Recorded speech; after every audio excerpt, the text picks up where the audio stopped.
Doesn't seem like it has sound, guys. Shit. Sound check. Oh, well, we got some sound. All right, we got some sound. All right, sweet, sweet. What's going on? Again, we're going to be smoking this Pipeworks, this flavored. I didn't really get a description of it here. It's 8.3 per alcohol. That's some, man, that's a lot of alcohol in this thing. Pipeworks Brewing is here in Chicago, Illinois. They make some really good beer. I'm anticipating this is like, it is what it says it is. Like, it is a beer that contains a lot of coconut and banana, and we're thinking of the tropics already. So we're gonna have this like light Connecticut shade. This is Rocky Patel, Connecticut.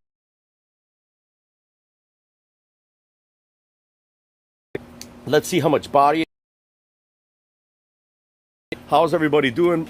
Brian's in.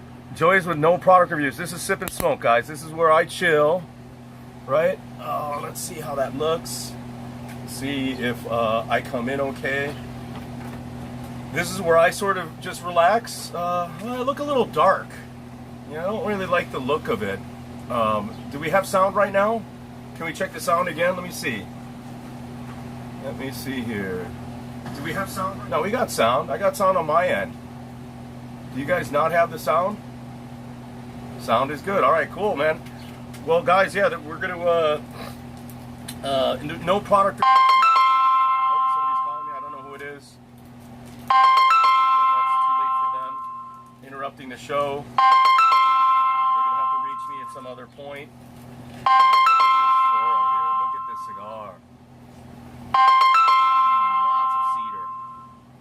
Lots of. So this is well aged. This is This is definitely a well-aged premium smoke. This one I got at Binny's. It's about $13, so it isn't an inexpensive smoke, and I wouldn't expect it. It says vintage 1999, and guys, you can age a cigar. I don't expect this. I don't think that it is a vintage cigar, but it might well be. I mean, for 13 bucks, Rocky Patel is known to produce sort of, man, am I a little dark? I come in a little dark, but that's okay. As long as you guys hear me all right. They're known to produce a good, well-priced, good-tasting, everyday smoke. I don't like something that's on the end here. The leaf looks okay. It doesn't seem to have a lot of oils. It has a lot of cedar, a lot of wood. Oh, how about that Onama fight? Man, that was an exciting fight, man. I think Landwehr made himself a superstar, you know, not just with his fighting style, but also when he got on the mic and, you know, he said, "My mama don't raise no bitch." And then he asked where his wife was, and he was looking up in the nosebleeds. I didn't get that at first, and then Joey explained to me that his wife was put up in the nosebleeds. She didn't get like a great, I mean, they put on such a great performance. And how about that? San Diego is a venue. I mean, that's definitely a place that you want to go to watch a MMA event, because, man, every seat, there were some empty seats, but most of the seats were full, and every seat was good. I mean, and the crowd there was phenomenal. Not just for the Onama fight, but for the women's fight, for the main event.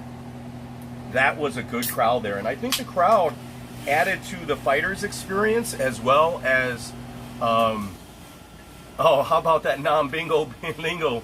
Yeah, I mean, you know, I didn't bet on this, a lot on this card, so I wasn't too hyped. But it was, you know, it was one of those cards where I thought it was going to be lame fight-wise, and then ended up being very exciting and good. Like, most of the fights were very good.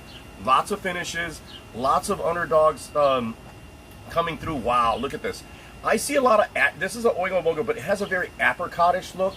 It doesn't have the same sort of creaminess and legs that a lot of these ales do. And I'm not even positive if this is an ale. It is an ale. It doesn't smell like an ale. I don't smell the bananas. I don't smell the coconut on it. It smells light. It almost smells more like a lager, a light lager. And it has, see, it doesn't have the creaminess that you see on some of these other beers, and it doesn't have the milkiness But you could see that it has some citrus, but I don't smell a lot of citrus. There's a little, like, it's almost like an apricot smell. No, I smell the slight coconut and banana now. It's. I'm glad that it's not pronounced. It's not like you're sniffing a coconut drink, a pina colada or something like that.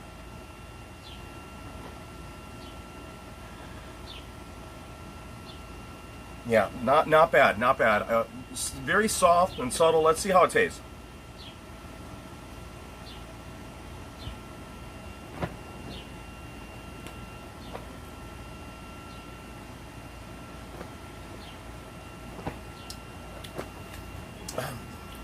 Interesting. I had there is that coconut taste, but it's not coming through properly. There it is. There is that coconut and that banana. It's more on the finish.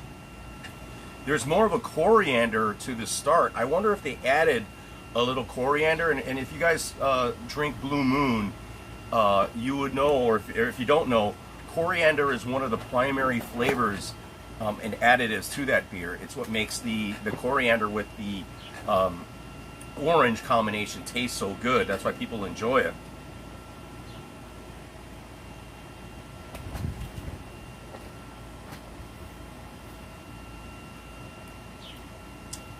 Not bad. Citrusy, nice coconut banana after finish. It's a little sour on the start. Has a little tart.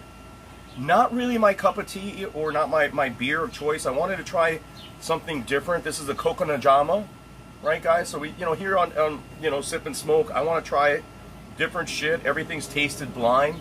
I don't read any of the reviews. I don't even read some of the product makeups of these beers and the cigars. I just, drink it and tell you what my opinion is. And I thought it is what I thought it would be. I actually thought it would have more pronounced coconut and stronger banana flavors, and it doesn't. It has banana on the nose. I could taste that banana, and I wanted that banana with the cigar. As I mentioned before, I like the banana. I like the plantain with my cigars and my smokes. And if it has a coconut character or a cigar that has a slight coconut sweetness to it, that'd be a big bonus. And so I was hoping that these two, this pairing, the Rocky Patel Vintage 99 with this Pipeworks Brewing would pair well.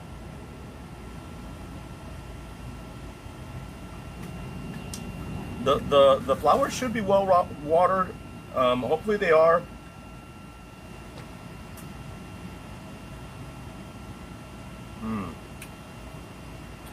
Yeah, lots of cedar still on the taste. Very mellow, mild.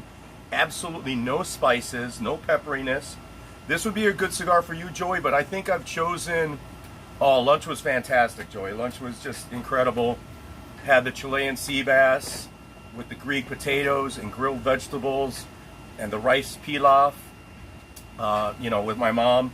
My mom ate that food like she ate it faster than Larry eats. She ate that food faster than the Filipinos at work. She was dogging that food, man. She just got to that fish. She saw that thing. I served it up to her, man. That thing was gone. She was, man, and for an old lady, she ate really, really good, man. She was on that fish. I turned around. I just served her. I went to sit down after I served her fish, and by the time I sat down, the fish was gone. The potatoes were gone. I had to serve her a little bit more. I was like, holy crap. She went at it. Yeah, she dogged that food. So when my mom's happy eating, I'm happy. That's why I went and splurged, and I'm doing this with you guys here. Went and got another, because when you're on a roll and you're living good, you got to just continue to live well. Had a great lunch, had a great time with my mom, great afternoon, just hanging out, walking around, and then had a great lunch. So I was like, I'm going to go, I'm not working. That's why I thought to myself when I was with my mom, yeah, it was an expensive little lunch, but that's why I worked the overtime, right? That's why I worked the overtime. I'm not winning any bets, guys. I'm not living off my gambling winnings anymore. I wish I was, but I'm not. I'm living off the hard work that I do and the time that I put in, even though my work isn't that hard. It's just a lot of time. But I'm living off that, and I'm putting in a lot of time in, so it's okay for me to splurge a little bit here. you know, make my mom happy, make myself happy, and live that good life, man. Like, look at this thing. Look at this cigar. I love its shape. This is like a 51 gauge, a big old Toro, big and thick. Like, I know you guys like it. Like, you guys think it's that your shit is like this, big and tasty. What I don't like about it is it doesn't have any butterscotchy or doesn't have any butteriness to it. It doesn't have any oil textures to it. It doesn't have, from just tasting the cap, it doesn't have any residual flavors. It's very just straight monotone or straight mono flavored, where I just taste a lot of cedar, and I don't like that. I don't like it to just be mono flavored or just have one. I like layered flavors. I like multi-flavored kind of things that affect you as you oh, where's the chain? I'll bring the chain out, guys. Give me a moment. I'll bring back the chain. Chain is downstairs. I didn't think of having the chain out here when I'm doing these things. And the chain's very uncomfortable, believe it or not. I like it, but it hurts the neck. Shit, my ID at work is piling at my neck.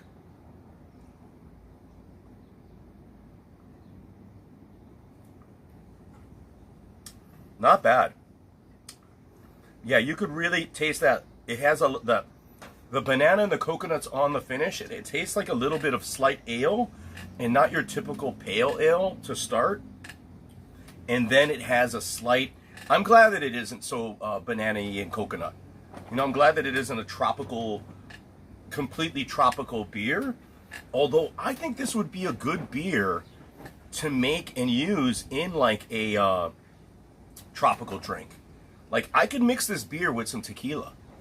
And I'm not just saying that because I drink a lot and I love tequila, but I think I could make, like, put this in a drink with tequila, a little coconut water or coconut cream juice, and maybe even a little pineapple, slight little pineapple, and you mix this into like your margarita, your not quite straight margarita, but like your pina colada.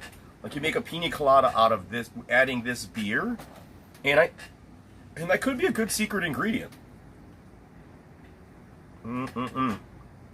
Yeah, lots of wood, lots of cedar, guys. Great fights last week. Great card. Ooh, I love that cut, man. That's why I love this cigar cutter here. This double one is the best, man. I paid only $50 for it a long time ago when I worked at Alfred Dunhill. It's a $100 cutter. 14 karat gold on the sides there. You're not going to find these anymore, but that's a nice cutter right there. And look at that cut.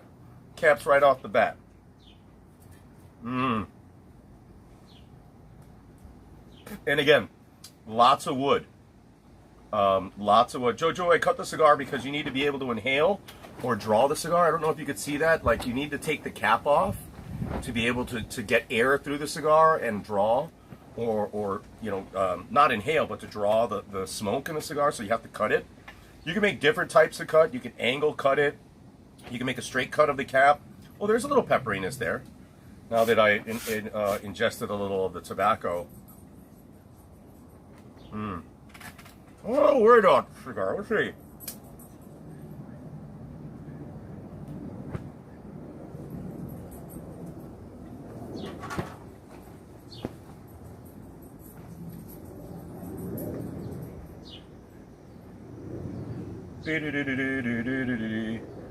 Flame on.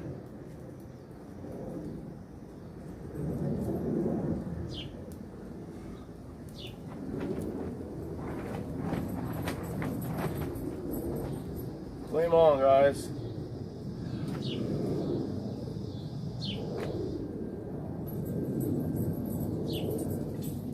I'm losing a little more touch.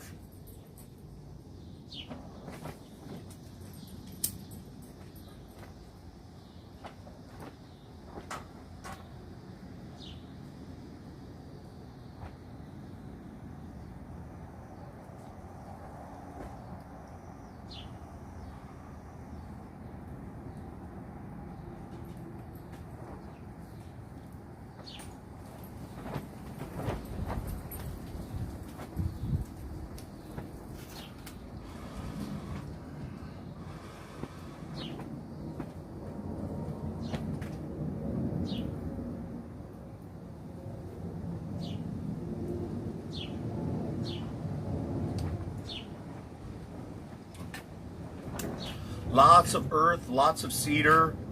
Like I was mentioning, not a lot of pepperiness to it. It's not as butterscotchy and or caramelish that I want. It just doesn't have. It says that it's a vintage cigar.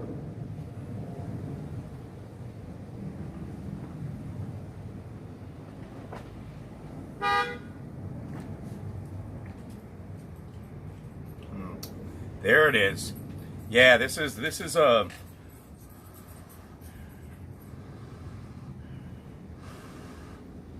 This has potential.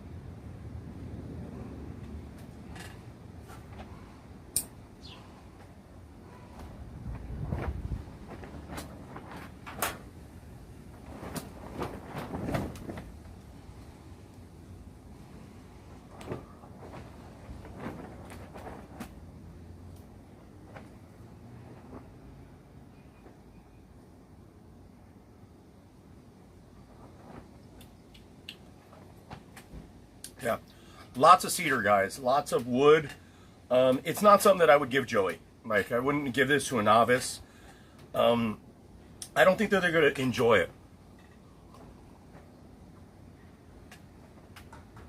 There's not enough of a sweet finish, but the beer complements it really well.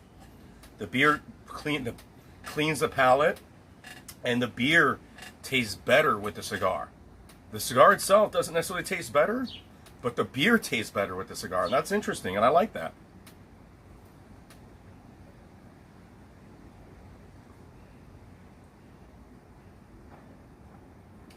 The cigar, when you have that wood and all that cedar, and it hits the slight sweetness, or the near slight sweetness at the beginning of the beer, it sort of cancels everything out. And it goes really good.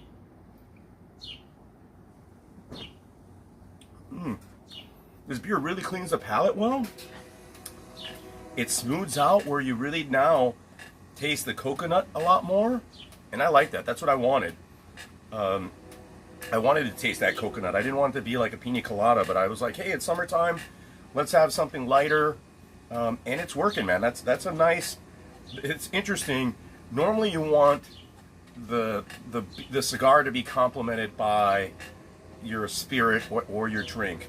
In this case, the beer is complemented by the cigar, right? The cigar is the one,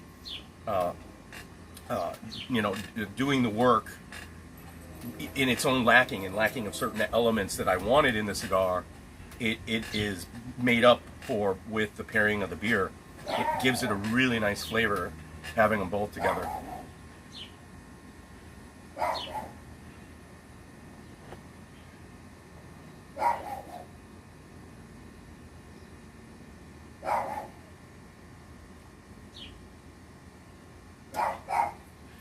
Yeah, silky, lots of oak, more wood flavors.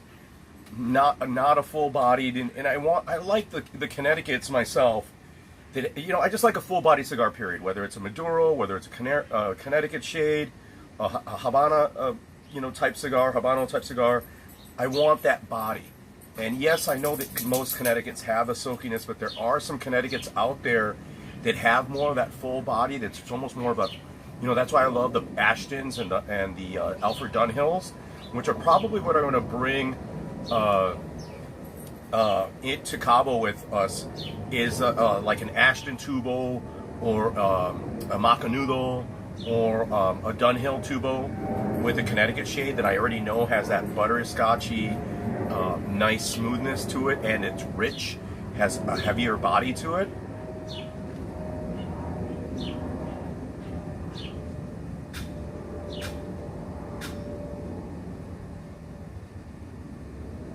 Marty finished. I don't think Marty's finishing this fight. I mean, I don't think that we're underselling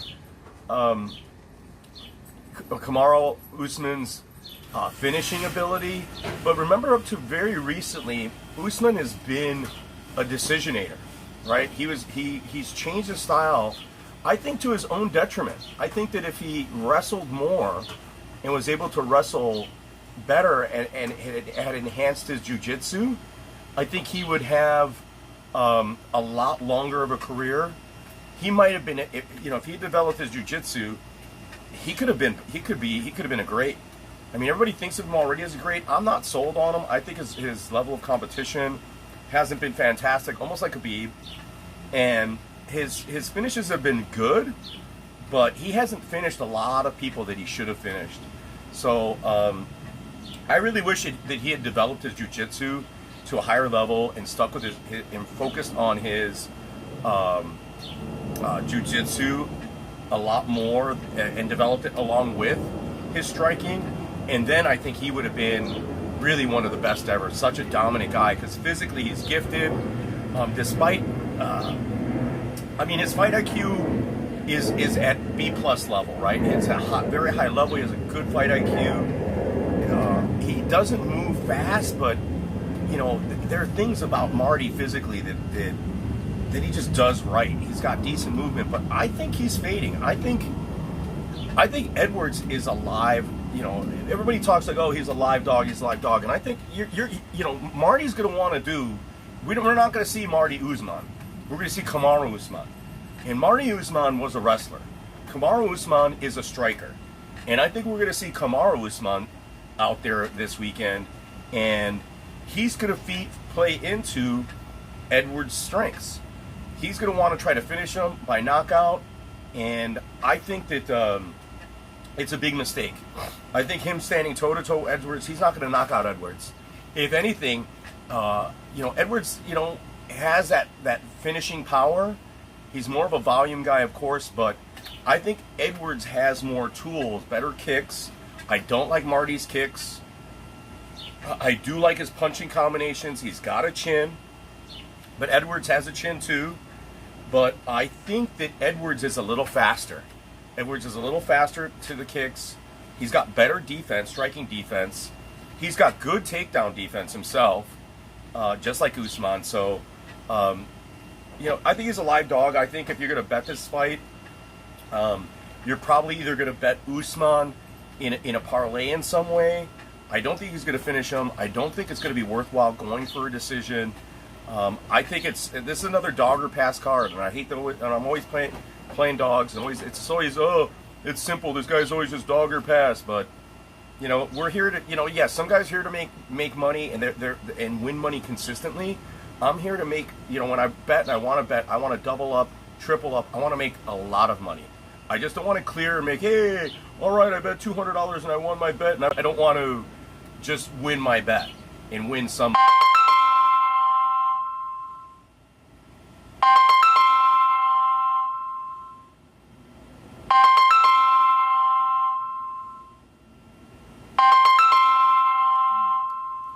I don't know who's calling me. I should have turned that off. I apologize. Little ghetto of a stream from the phone, but that's all right.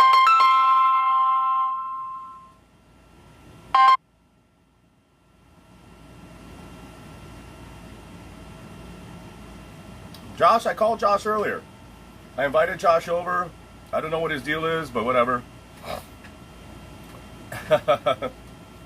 Yeah, you know what's great about this watch is I bought a bunch of strap-ons.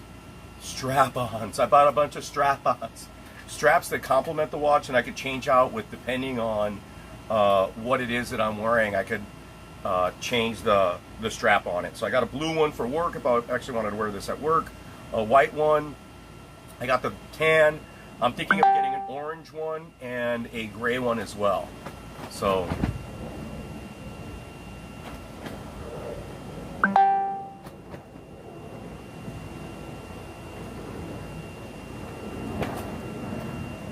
nice cigar, guys. Nice cigar. It does have a little subtle sweetness. No pepperiness. Very smooth.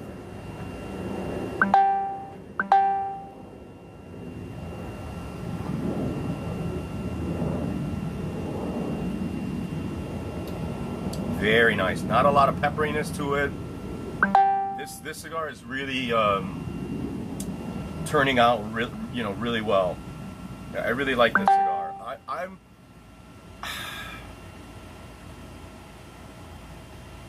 I can't give it the rating yet. I mean, it's up there. You know, I think that it's over a 7. It's over a 7. Guys, it's over a 7 for sure.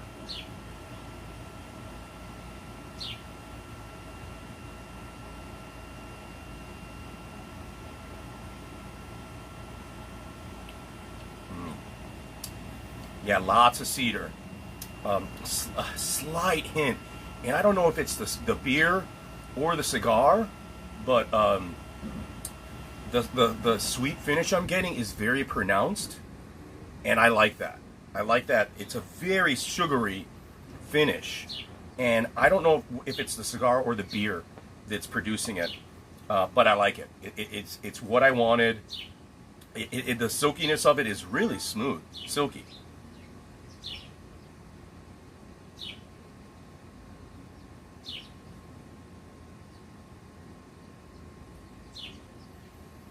Nice ash, not packed tight, easy to draw.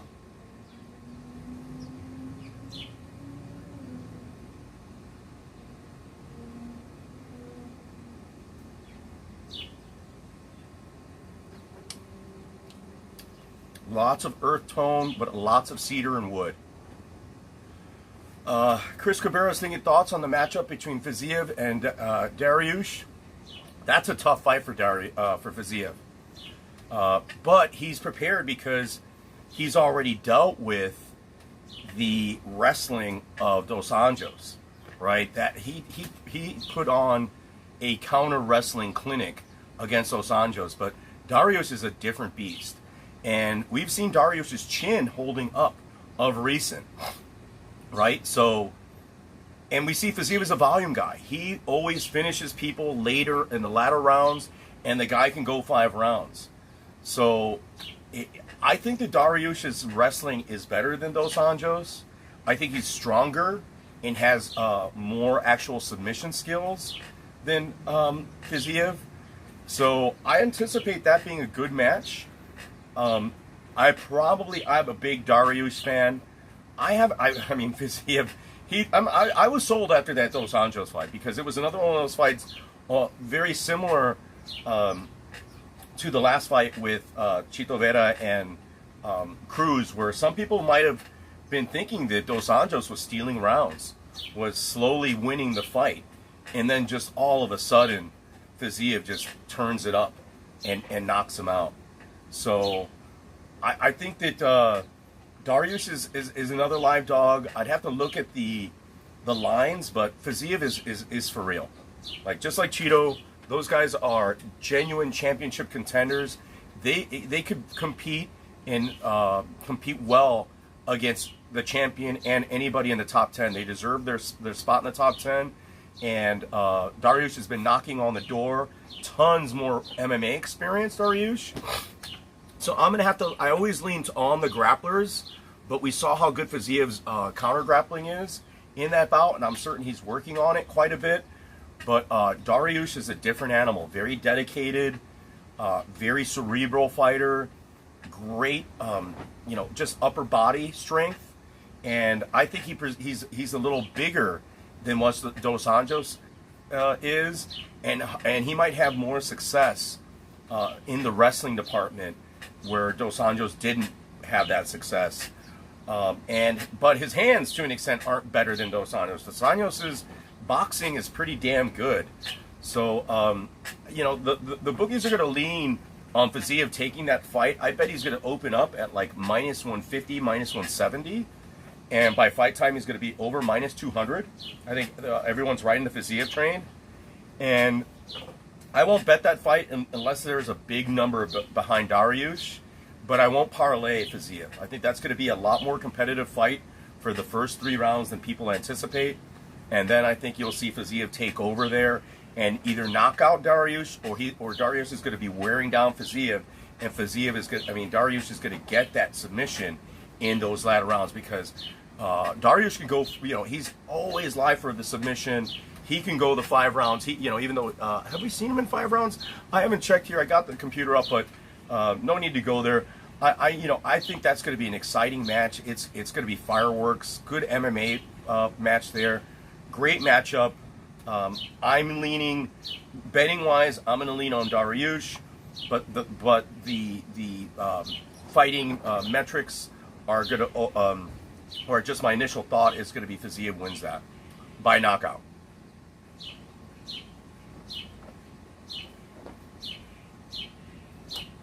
Fiziev could get a club and sub, but he's not going to get a club and sub against Dariush unless Dariush is already subbed on the ground. Dariush is a legitimate wrestler, man. He's a good wrestler, and he's got great submission skills.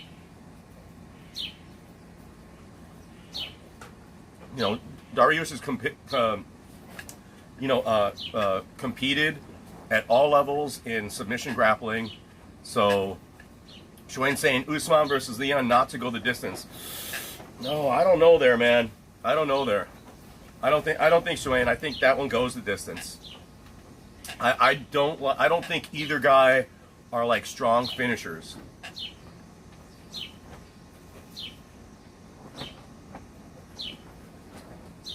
I mean, I respect Usman's ability. I respect his record.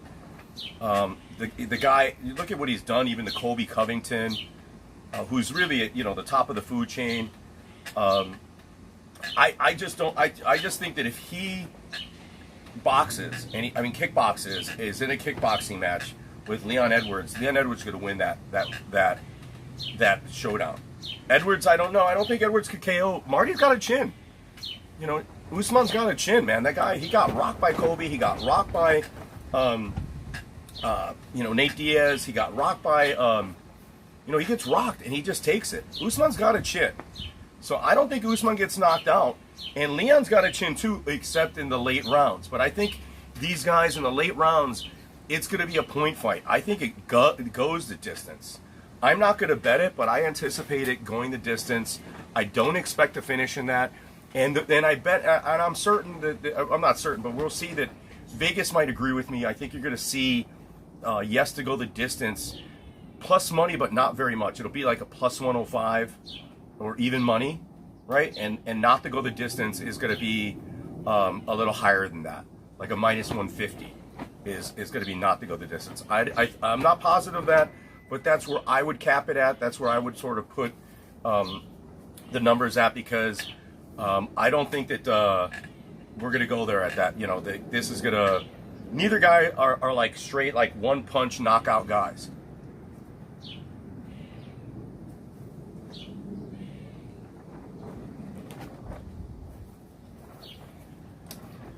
The money on Leon Edwards is pretty damn good, just like Luke Rockhold.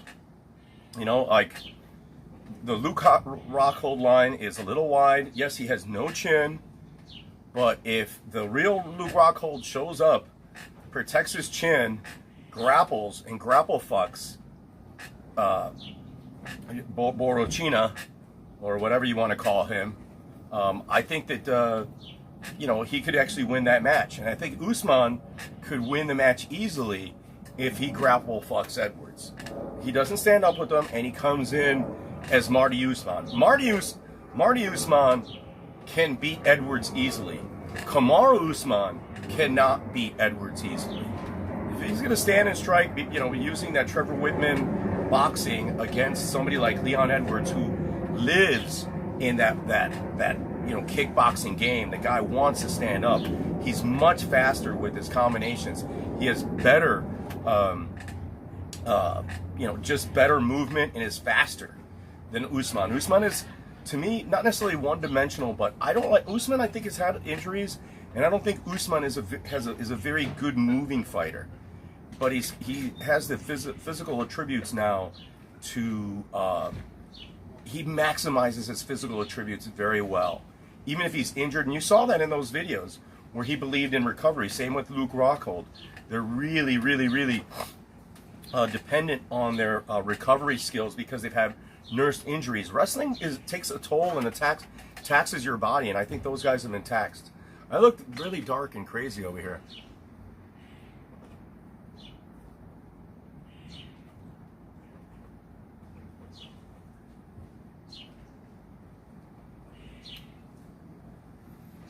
Man, I'm liking Luke Rockhold, but I can't bet him, man. 3 years gone, no chin, the glass chin, The chin is just, the chin is gone, baby. The chin is gone. And, you know, a fighter with no chin is going to not do well in mixed martial arts or boxing, bare knuckle boxing, especially those guys in bare knuckle boxing. If you look who's very successful in bare knuckle boxing, are all the MMA guys and boxers that have a chin, right? They're not the best technical, not the best speed. They all were the guys that could brawl. They all were the guys that had a chin and could take damage, and they're doing great.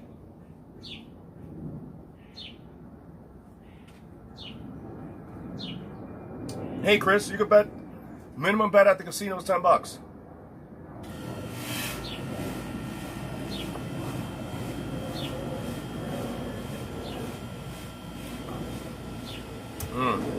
Yes, this cigar, for whatever reason, makes this beer taste awesome. Like, I'm giving this beer an 8, a solid 8, because it has complexity. It has a different start. It has a different mid sort of slushing on the tongue, and then the finish is fantastic. But I think it's the cigar that's doing it.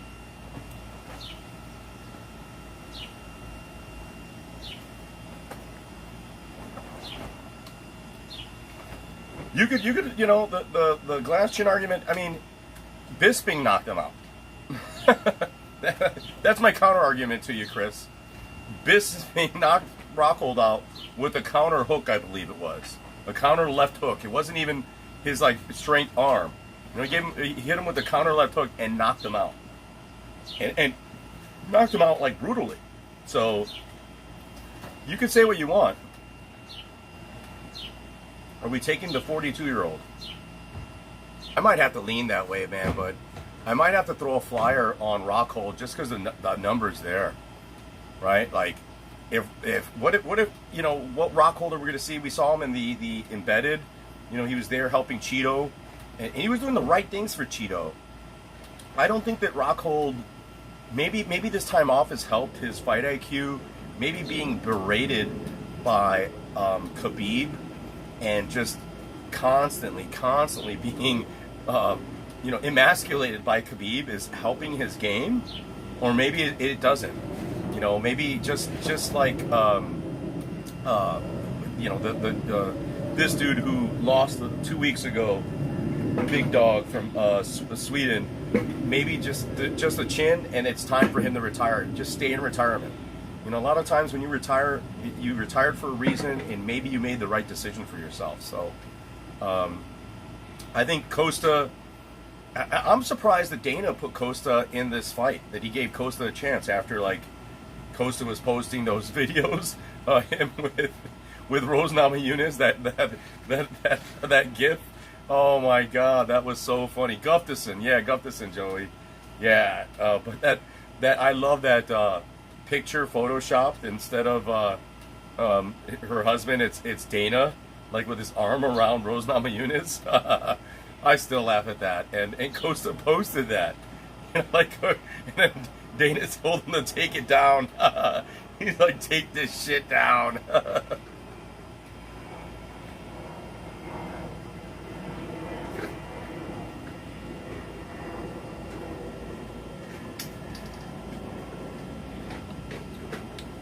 Well, we're not quite midway through the cigar.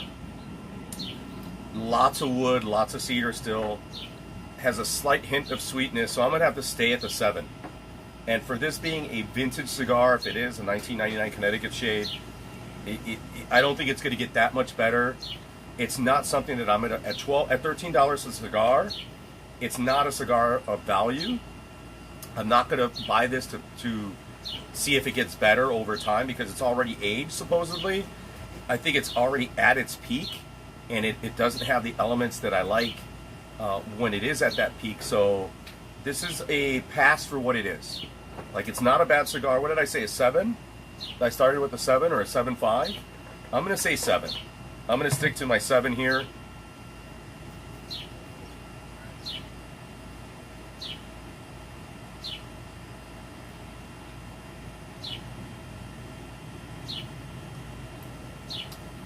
But you know what? I'll give it another quarter point because it complements your drink, or at least this drink, very well.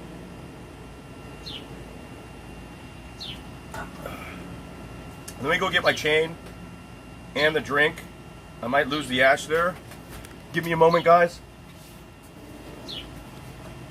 Hoi.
Real news.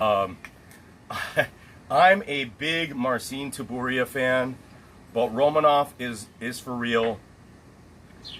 Tybura's got mediocre to good takedown defense, but Romanov is a different animal, and I don't think Tybura has that finishing power.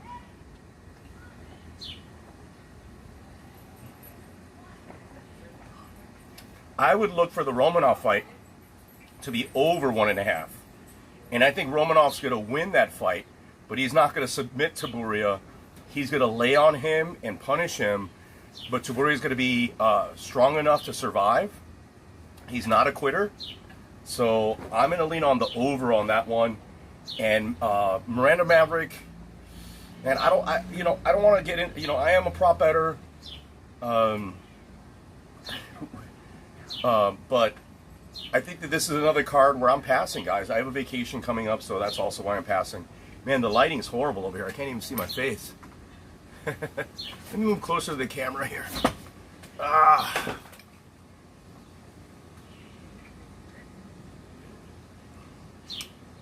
Well-rolled cigar, though. Look at that. Look at the ash. It's coming undone a little bit, but it's actually a good, decent cigar.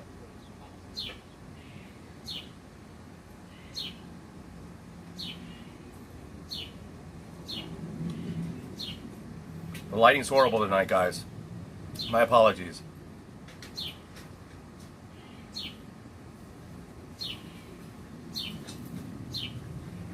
But man, this cigar, as I mentioned, I keep harping on it, makes this beer taste really good.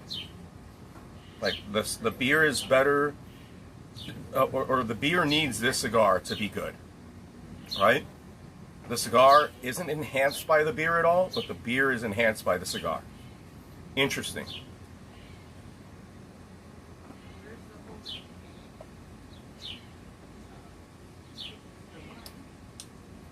The snorkeling gear arrives on the 18th to the 23rd. So we'll have that gear, and we'll do a live product review once we're in Cabo. We can do a live product review on it. And I'm excited to do a little snorkeling if we have the time, and if I have the stamina. I'm hoping that my cardio is okay. I mean, like, look at all I do is drink beer and smoke cigars. You can't just hop in the ocean and expect to perform when you're not training it at all. I'm not doing any training. I'm just getting, living high on the hog, smoking expensive cigars, drinking expensive beer. And if that's the case, if you're living that way, physically, maybe you're not going to perform the way you need to, but at least you're happy and you're enjoying yourself.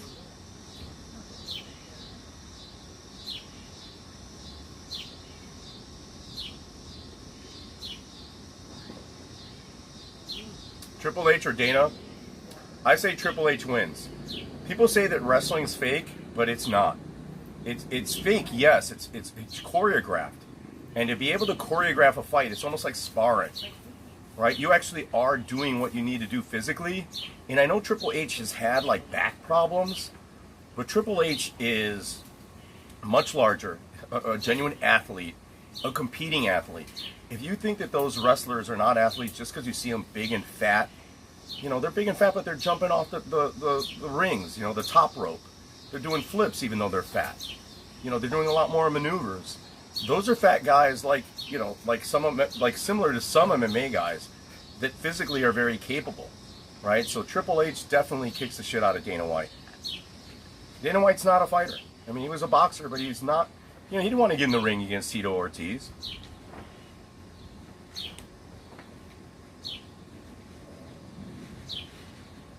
A better question is, who wins? Dana White or Oscar De La Hoya? And I'll take Oscar. I'll take Oscar De La Hoya on that all day. Even my neighbor agrees with me, guys. See, I have fans everywhere. Fans in, you know, in the yards, fans in the stadiums.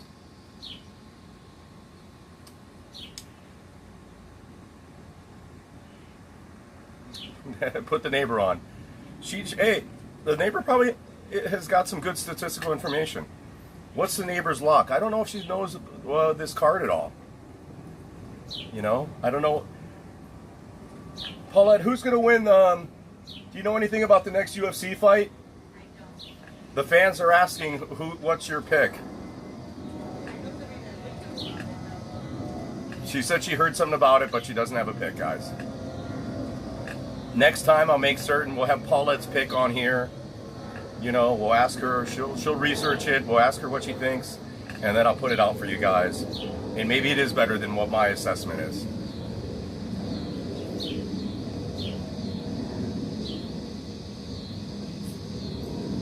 Real news, she doesn't know who's fighting. Somebody at her work does. She could look. But she chose right. You know, she chose Oscar De La Hoya against Dana White. That little guy will beat the shit out of that big motherfucker.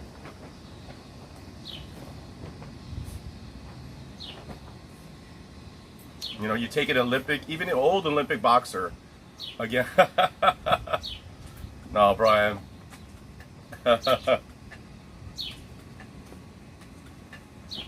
Not happy with the lighting here, guys, but that's okay. Man, the burn on this is excellent, and the flavors are getting better. And I think it's because of the beer, or I'm just getting buzzed. And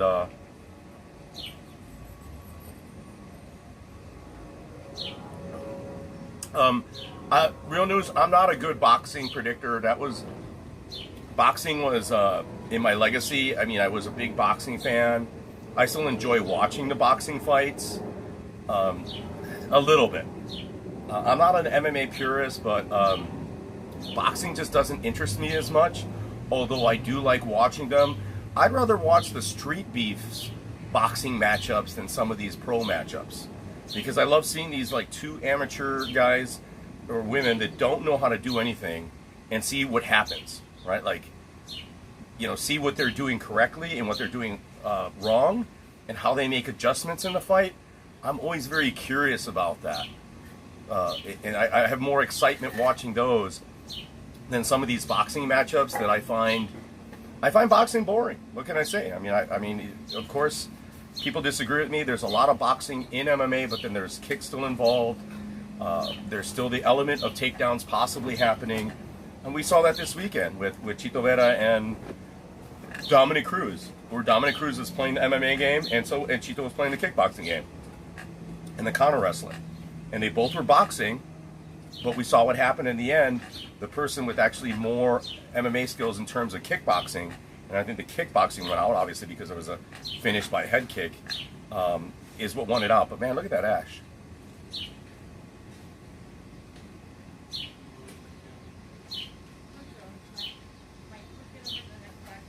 Bam! Big ash on the floor.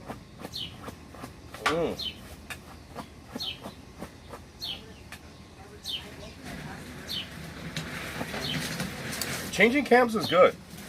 I mean, I don't understand why, like you saw how Usman benefited from changing camps. Sometimes it doesn't work for certain people.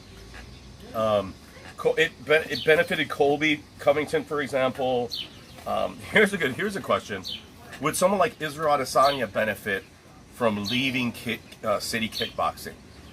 Like, what if he went to a more grappling-based place or combination? Like if he were with this guy in St. Louis, like Moreno did, like Brandon Moreno did. And how good was that change? I don't think Brandon Moreno got lucky, but I don't know. I think it's not good to always switch camps, but I think going somewhere else to get a different opinion and get a different look for a long period of time. Yeah, JoJo's saying nobody beats him, why change? I agree. Yeah, don't if it ain't broke, why look for a fix?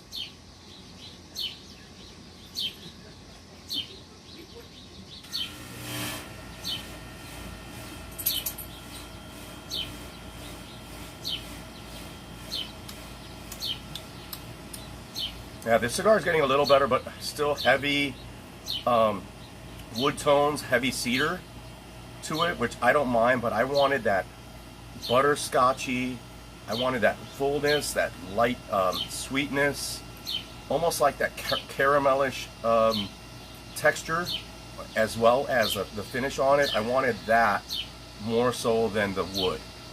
Like, this is, again, a one-dimensional cigar. All cedar, all wood.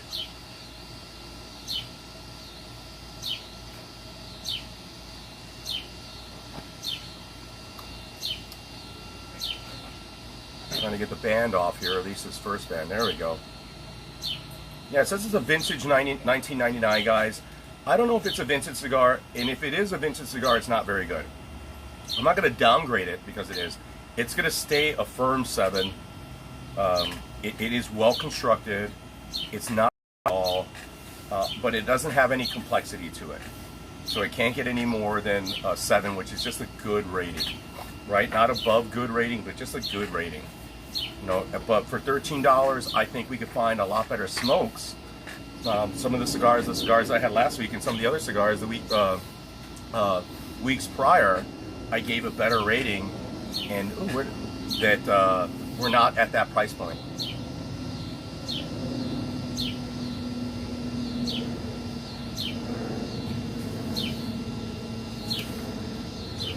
I think when you're up at a $13 cigar, you're up at a different level of premium. It should have more complexity, and you should get more from your smoke at that level. Like this just doesn't have it. And in fact, I'm going to give this a non-buy. I think there's some Rocky Patel cigars at a lower price point that smoke better than this cigar here. And I'm going to smoke one of those in a future review here, guys. Maybe I should get in the sun over here. Let me see if that helped. Did that help? No, oh, it's over here. The lighting's on the wrong side.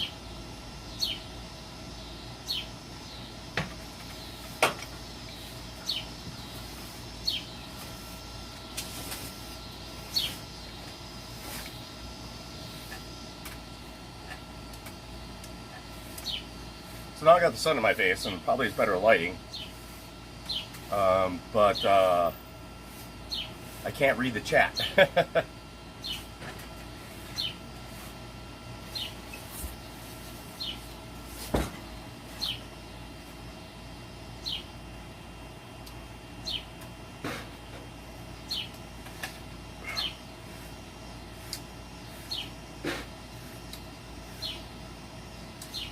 Not a bad finish. Not a bad cigar.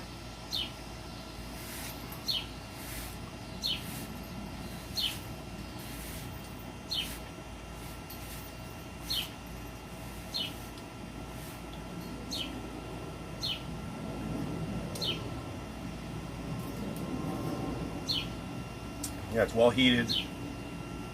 Lots of wood.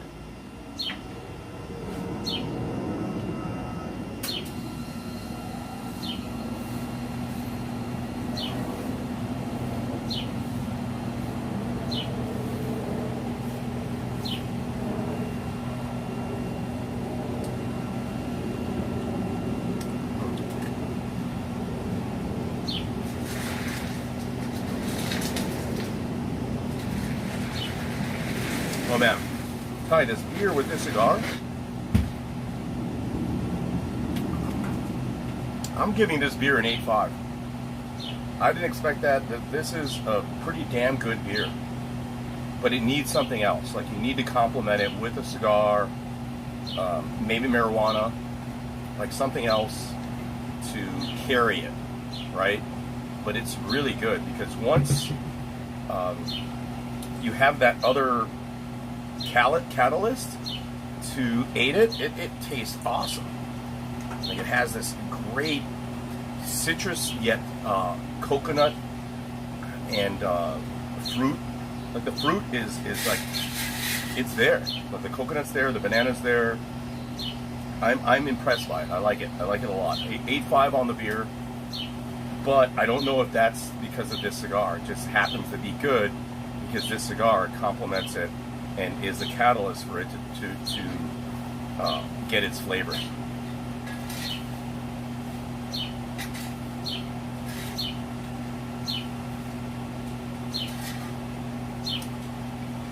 But if you're a beginner in cigar smoking, I highly recommend a Connecticut shade cigar, a cigar like this, because it's not strong. It's not going to overpower you. It's not going to be peppery. It's not like it's almost like smoking a light cigarette. You ever smoke some what are those Virginia Slims or what are the other what are those other light cigarettes that people smoke? It's like those, but again, it just doesn't have enough complexity for me, not enough elements in terms of its flavor.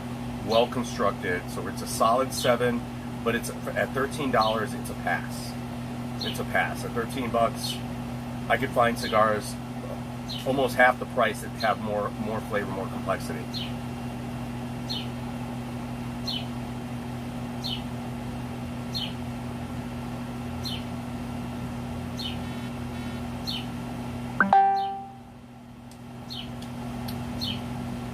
Lots of cedar, guys, and I think that's what's helping the beer. Like that cedar, that wood taste, and then you clean your palate with the beer. It accentuates the coconut and banana that they added to the beer, and I think that's what's going on.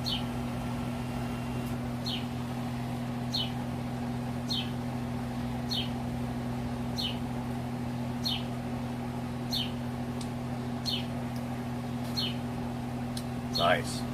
It's falling apart here, so I'm a little. It's burning really good though, but the filler is coming undone at the end there. I don't know if you guys can see that. Like the filler is falling apart a little bit, and I don't like that because it isn't a full leaf filler. I could tell now that it is a shade. This is not what it should be. A quality cigar should not have filler with leaf fragments like this.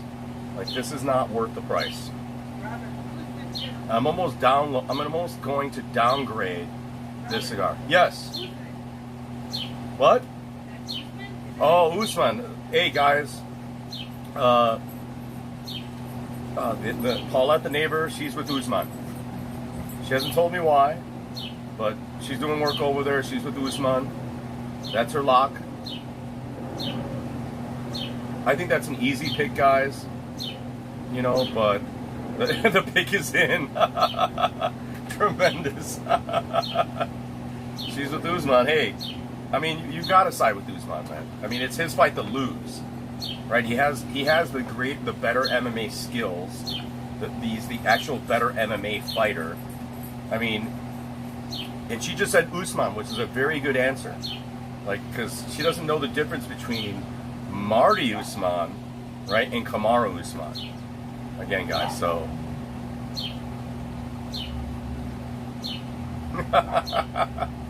Yes, we have another fan. We have somebody that now is going to be paying attention to MMA now, exactly. I think we just made her an MMA fan. She is a part of a wrestling family, like my family.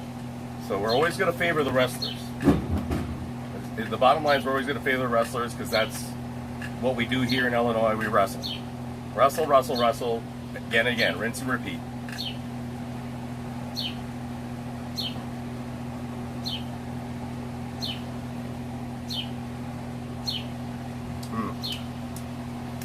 The cigar is finishing nicely, guys. At this point, the woods, the cedar is a little mellower, so it isn't as pronounced. It isn't as sharp cedar. It's a little mellower, so the finish is in it. Oh, little nice sweetness. There we go. That's the way it should always be. With a vintage cigar, it should have started this way. It should have had that, all those characteristics already, and it didn't. So I'm still saying at a 7, but it is finishing very well. Very much so. That's another thing, guys.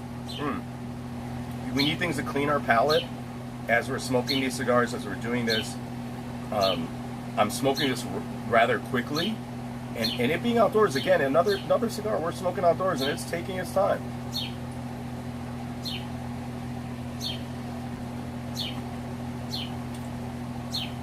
But I'm not liking this flaky filler.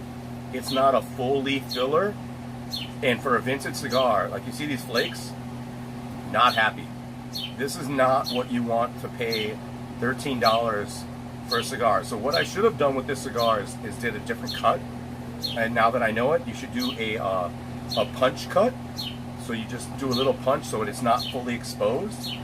But the filler on this cigar is probably low quality.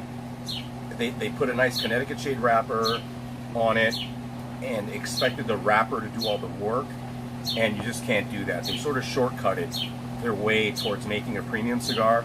They put a premium premium wrapper over mediocre cut fillers, and it's not good. It's not a full filler cigar. I feel cheated. I feel like I was ripped off to an extent. Like, this is not a premium cigar. This shouldn't be what the price point, what it is. Even if the wrapper is so good, it shouldn't be at the price point that it is.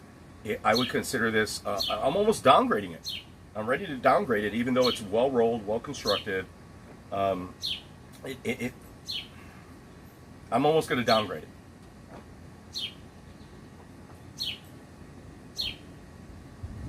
Joey, I'm bringing 8 cigars of Cabo because I could always bring cigars back, right? So I could take what I want to Cabo with us, and I could always bring what I don't smoke back, right? I'll smoke probably 1, maybe 2 cigars a day. We'll see. We'll see. And I could always buy cigars there too. Like, because we're gonna, I need to sample one of the Mexican cigars there.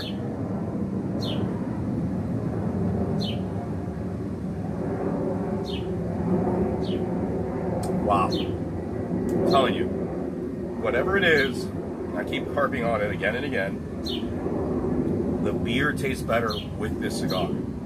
Like, the cigar accentuates those flavors. You get a lot more of that juicy, citrusy start with that excellent coconut banana finish.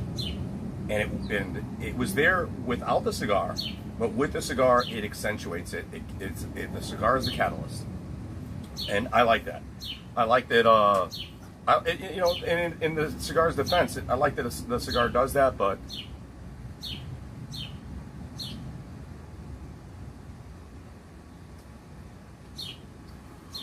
What would be interesting to see if another type of cigar made the beer taste the same, or the same way that it will it complement it, will it accentuate it, right? That's interesting to me about the cigar and the beer. But I think I chose well. We gotta try different things here, guys. The Pipeworks, they make great products, man. Pipeworks makes good shit. If you're out of Chicago, you can get them at Binny's. You probably could order them online. They make some good stuff. These guys.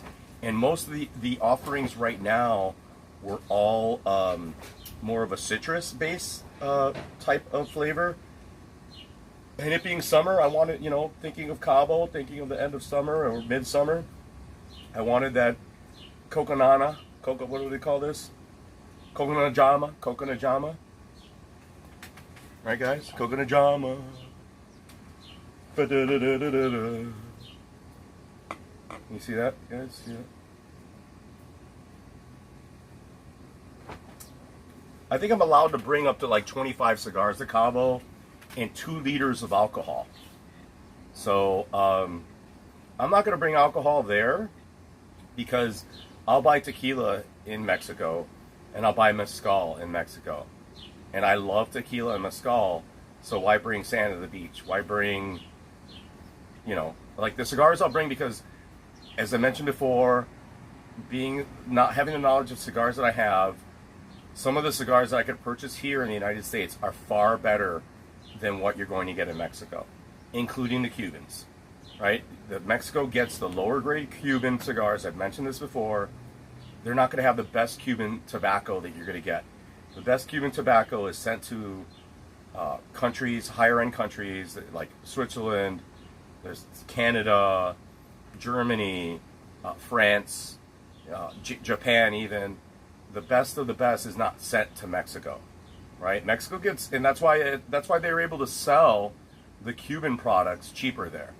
But let's see when I get there if we find a good Honduran Mexican blend or Ecuadorian Mexican blend.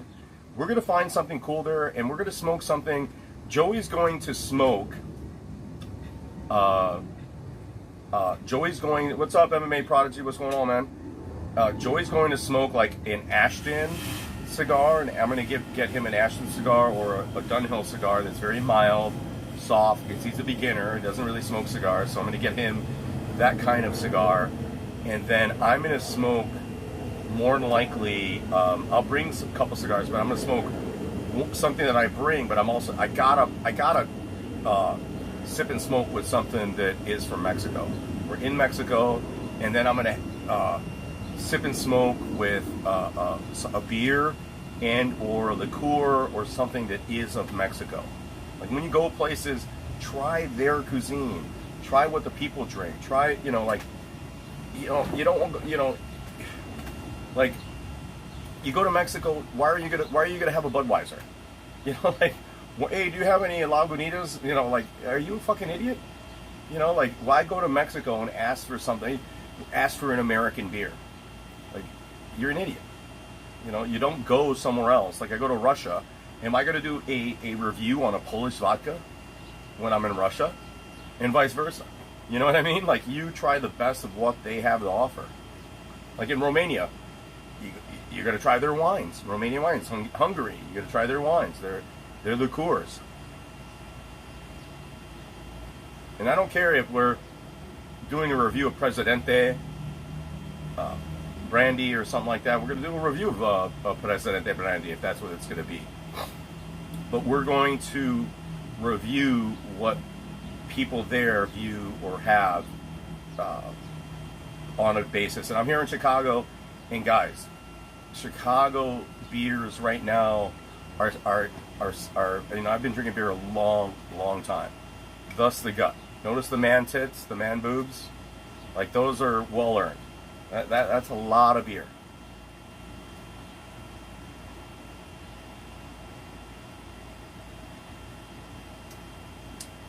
We're going to Mexico next week, Prodigy.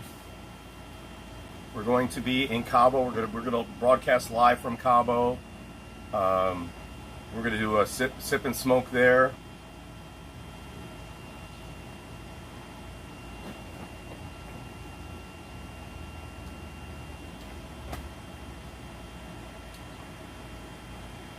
Not a bad cigar. But again, I think the beer tastes better with the cigar.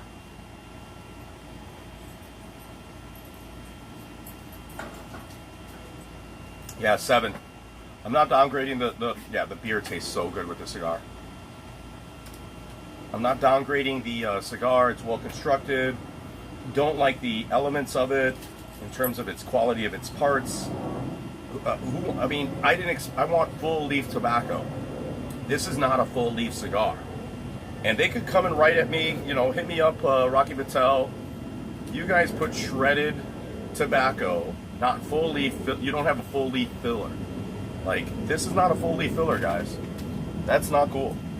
For a premium cigar with a vintage wrapper, I think you wasted the quality of the wrapper and put it on shitty shredded tobacco. I mean, I'm ready. 6.5. I did it. Even though the wrapper is so good, I downgraded this thing. I just can't. We can't have, a premium cigar with non-premium product in it, right? Something that, you know, it's like in a beer, it's with hops, you know, or barley wine. You put shitty things into it.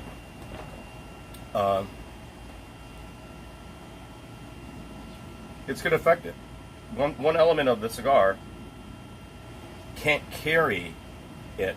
You can't. Why waste the beautiful wrapper? You know, why waste a vintage Connecticut shade wrapper and put it over a shitty filler? The binder is there. I can see the binder's there, but I can see, you see it, you guys, it's hard to tell. You see that spikiness to the filler and the cigar? The binder and the wrapper are good, and it has a shredded filler. I'm starting to get a little angry. I have to downgrade this to 6 because it's like putting lipstick on a pig. You know what I mean? Like you are this really disappoints me that I paid this kind of money, and it could have been, I could have bought 2 cigars that were better than this, that were full leaf. I could have aged better. And Rocky Patel makes good shit. This is a Rocky Patel. You know, Rocky Patel makes some very, very good stuff. You know? What's up, Jizz? I mean, but to have that filler, and I could see it. It's flinty looking.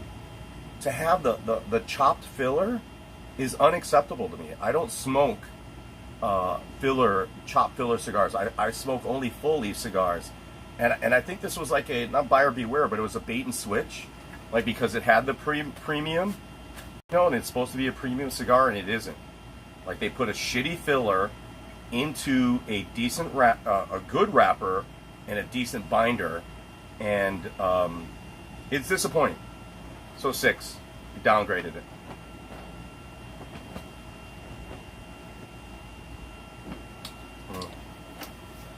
The wrapper is where the flavor is, where most of the flavor is, and the beer is, it's helping the beer, but for $13, guys, come on. I can't, I'm pissed. I'm pissed. I'm not happy. You know, the 4-pack of beers costs fucking $16. You know, like, we're about value too, value betting, value everything. It's got to be worth, the juice got to be worth the squeeze. We got to have good product for our money. And for them to do that to us, I'm not happy. It's burning well, but it just doesn't have. Why put something that's very, very high quality over crap? You know, and expect it to carry it. Just not cool.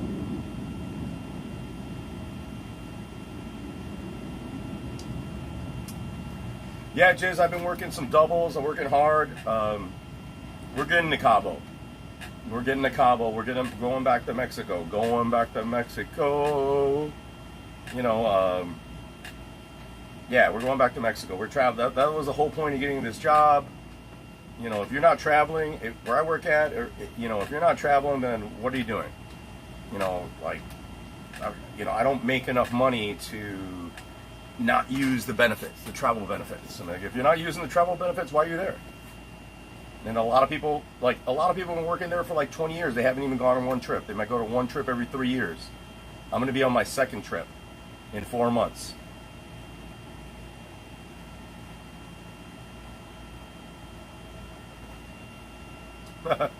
Solar Warden is saying, do something constructive with your life rather than whine about the cigar. This is Cigar and Smoke, Solar, where we give reviews and we talk about MMA and beer and cigars, and that's the whole point of the show, bro. You know, do something constructive. This is constructive. This is constructive criticism about this, bro. Solar Warden, come on, brother. Solar Warden, what is it that you do constructive with your life rather than smoke a cigar and drink good beer? How about that question?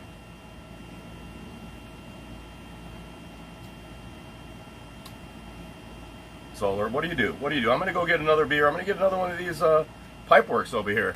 I bought a 4-pack.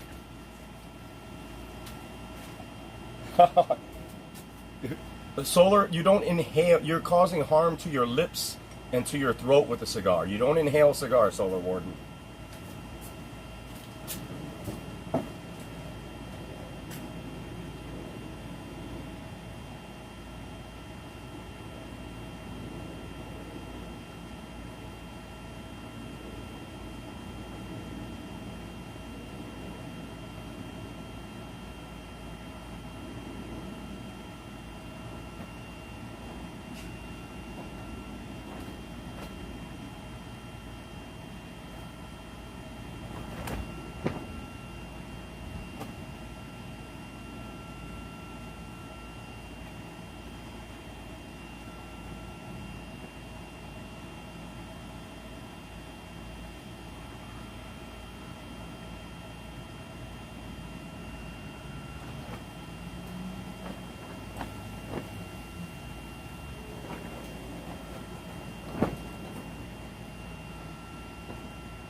Boy.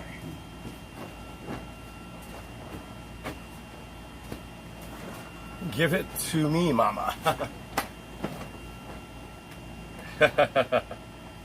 Hey, Solar Warden, what is it that you like, that you spend good money on? What is it that you enjoy, a consumable, whether it's candy, food, that you spend good money on? Answer that for me right quick, and let me know whether even a product, any product. Do you spend your extra money on tools, car parts? You know, Israel, I went to that wave pool and I busted my face up in my head. I was way out of shape. Israel's talking the Brazilian steakhouse. All right, Israel. All right, so Brazilian steakhouse. Israel's saying the Brazilian steakhouse. So, Israel, what about if you went to the Brazilian steakhouse and you know the best things there are like the filet mignon and the ribeye, right? That's what I think is the best thing. Like, what if when you got the filet mignon, it was fucking well done, dry, and tasted like the bottom of a shoe? What if the ribeye had no flavor whatsoever? Are you going to complain? I mean, sure, you could complain and you're not going to get your money back, but at least you know, and you're able to differentiate. Like, okay, and you could tell somebody, like, maybe it was the quality, I think what it is, Solar Warden probably eats at Steak and Shake, as opposed to the Brazilian Steakhouse, as opposed to Gibson's or Senor Frogs. You know, he's used to that. You know, like, he gets it. Like, Solar Warden's idea of good Mexican food is Taco Bell. You know, that's all I'm saying. You know what I mean? Like that. Like.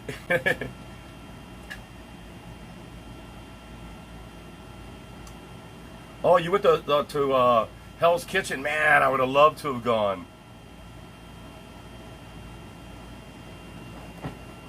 See, they refunded your meat. Yeah, they gave you, like, they said, hey, you know, we didn't give. That's awesome that they refunded you or didn't charge you for it. But here's what I would say: when you go to those places, don't ask for a refund or don't say anything's wrong when you've eaten half of it. Right? Take a bite out of it and say, hey, like even with the guys at the Prime Rib or at the Brazilian Steakhouse, they have a bunch of spikes of food, and if what they're bringing out is yeah, don't ask. Yeah, it's just like work. You know, when you complain sometimes, like you're the bad guy, even at a restaurant. But what I say is have a sense of pride and sense of taste. If it's something you don't like and you're paying for it, let them know. Like, I'm not a Karen. I'm not complaining when something is wrong or not good. I'm giving an assessment of it. I didn't have to. Hopefully I didn't drop off. I didn't have that at my last eating. Fortunately, last time I ate out last week, I went to Michelle to Old Irving Brewing Company. and all the food was great. Even the beer I didn't like, I still drank it, right? I'm not a Ken. I didn't like one of the beers I chose, but I got it in a small volume, right? They still have to charge me for it. That's okay. But if I'm at a premium steakhouse and they didn't prepare the steak the way I wanted to, or it isn't very good, I'm fucking turning that shit back. If the fish is fishy and it's off, like it's not tasting properly, I'm returning it and I'm ordering a steak. Or I'm ordering fish at a steakhouse. I'm ordering something else completely different. I'm like, oh, don't bring me any steak. Don't want a replacement. Give me, or get a different cut. You ordered the porterhouse. You know what? Bring me the filet mignon, or bring me the New York strip. You know what I mean? Like, get a whole different cut and go from there. I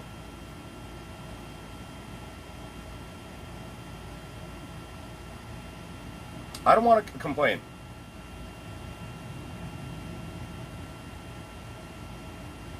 It's all right, Solar Ward. Don't worry about it, man. I'm not trying to mess with you. Again.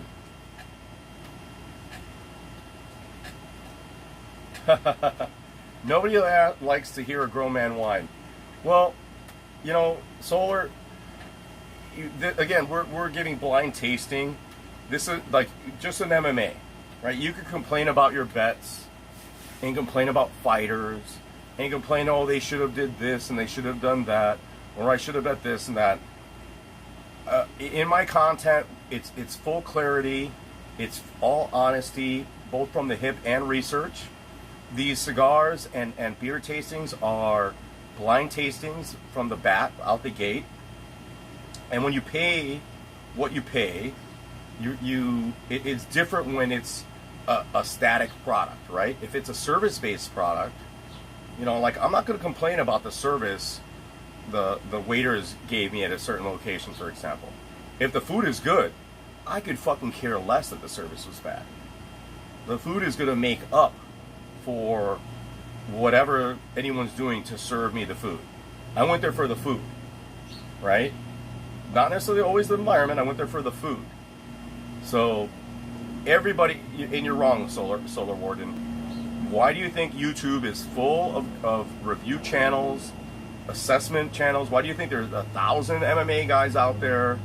You're completely wrong. There are 1,000 MMA channels out there, and maybe mine isn't the best, maybe mine isn't there, maybe it isn't for everybody, but I'm not whining, bro. I'm not whining. I'm giving an honest assessment of something that you might want to partake in, and I'm saying avoid this, and this is why, right? And again, for $13 for a premium cigar, Solar Warden, what was the? Do you smoke cigars? I mean, since you're commenting on the cigar, do you smoke cigars? And what is it that you find in a cigar, and what's your price point of the cigar, and what are you hoping to expect out of that for your price point? And let me know. I'm not, guys. Do not. I love when people like Solar Warden come in, because it gives me it just gives me a better idea that I'm on par of what I do, right? I'm providing a genuine assessment of what I'm purchasing. It is almost like a review. We're doing cigar and beer reviews. Like, I'm not. Why am I whining about it? I'm not whining about it. I'm giving it a negative review because doesn't. The price point doesn't match the premium price. Like, if you go to Gibson's, I don't know where you're from, Solar Warden, but if you go to a fine restaurant and the food's not good, you better mention it, bro, because you're spending $100, $200 there, and if the food isn't what you want, you mention it immediately, right? If something's off, you mention it. But nobody likes to hear criticism. Nobody likes to hear that they're not doing something correctly. And I'm not trying to deflect it, like you're saying something that I'm doing, and I'm now like reflecting it or deflecting it against you. But when you're paying great quality money for something, nobody wants it to not match the price. You're saying basically, like, I don't mind, if I pay $500 for something and it isn't up to my expectations, it's okay with me. Don't say anything about it. Like, that's what you're saying. Don't say anything about it. Don't criticize it. Don't critique it. And that's ridiculous. Like, come on, man. Like, I don't, again, I don't know what you do.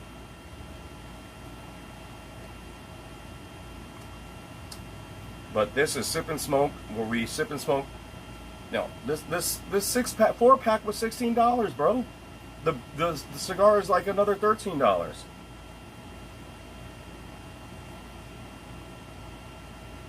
And man, that's all right, Solar. You can dip out, bro. Don't worry about it, brother. I'm not for everybody. Not everybody's taste. Exactly. Now who's whining? Now who's whining? Dip out. Who's whining? I like to address you, but who's whining?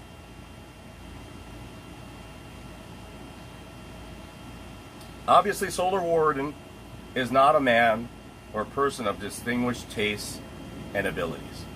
That's what I would say. He's not discerning. He likes Taco Bell. He probably eats McDonald's 4 days out of the week. Just saying. How could he tell us about beef when all he knows is McDonald's? Like.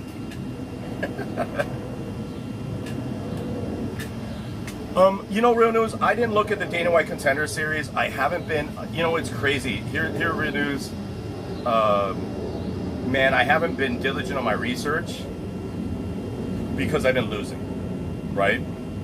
And I have this vacation coming up, so every dollar is going to that. I felt guilty for having the day that I have had today. Premium beers, premium cigar, premium lunch, but we're going to roll with it.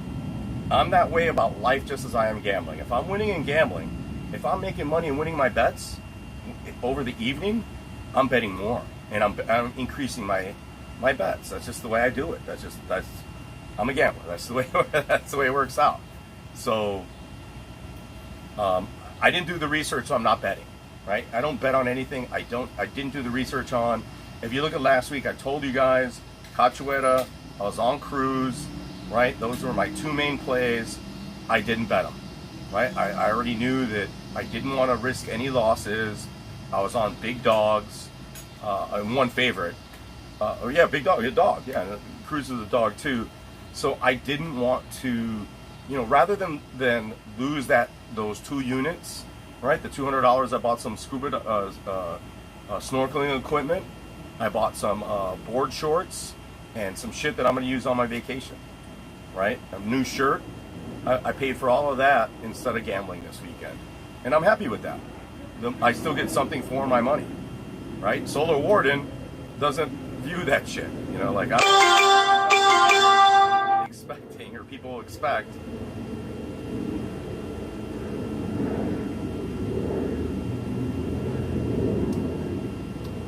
We're gonna make good decisions for ourselves in our gambling and in our lives. And 2 views, guys. Like, I don't care if there are 10 viewers here. 2 viewers, 1 of you guys. I appreciate you guys all being in here. People watch, people, step in, step out. I don't care about that. I'm not doing that for views, man. I'm not here for likes and views. I am. Yeah, I get it. You guys, you guys want what you want, and if I'm not what it is, that's all right. You can just bug out. It's like, okay, it's so easy to leave.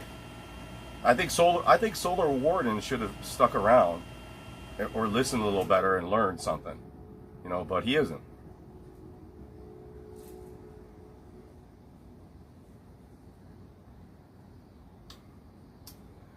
Justin, I'm betting wise, I'm on Rockhold, but I can't bet that chin, so I'm off of it, man. Like I said, I got this vacation coming up. I got to pay for that shit. I can't. I don't mind my overtime pay and my extra work to go to beer and to this cigar, but I can't go and bet a dog, a big underdog with no chin. I just can't do it. That doesn't have value to me. Yes, is there value in betting Rockhold? If we see the real, Luke Rockhold, yes. But part of the real Luke Rockhold is that glass chin, dude. You go and look at all the videos made about him. We've seen it. I'm telling you, like I go back again, you'd missed it. Bisping knocked him out with a check left hook. I think it was. I think it was I'm pretty certain it was that. It wasn't even a full, like, arm extension blow. He just hit him with that left real quick, hit that chin, and he folded like a chair. You know? So why am I going to bet? I'm betting against a better, not necessarily a better fighter, but I don't want to bet.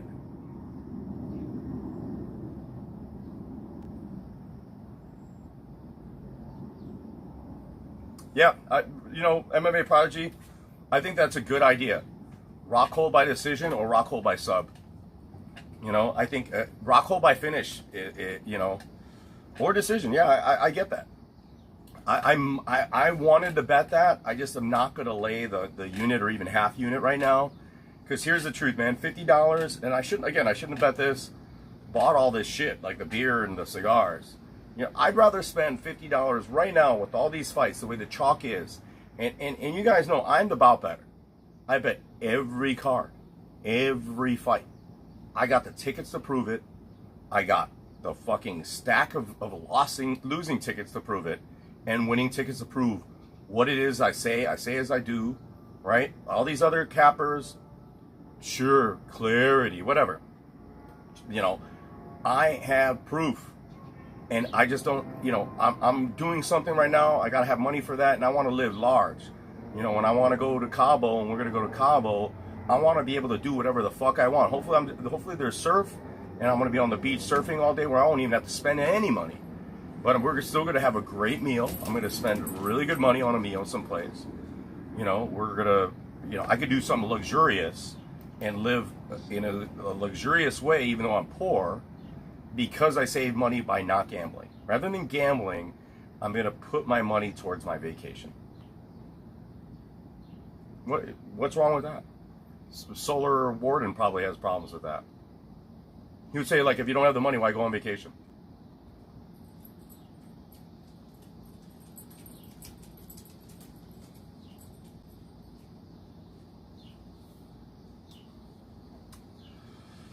Man, real news. I don't think that, like, real news, we need to curb ourselves in our own towards our own demise. Like, now we're getting into the weeds, right?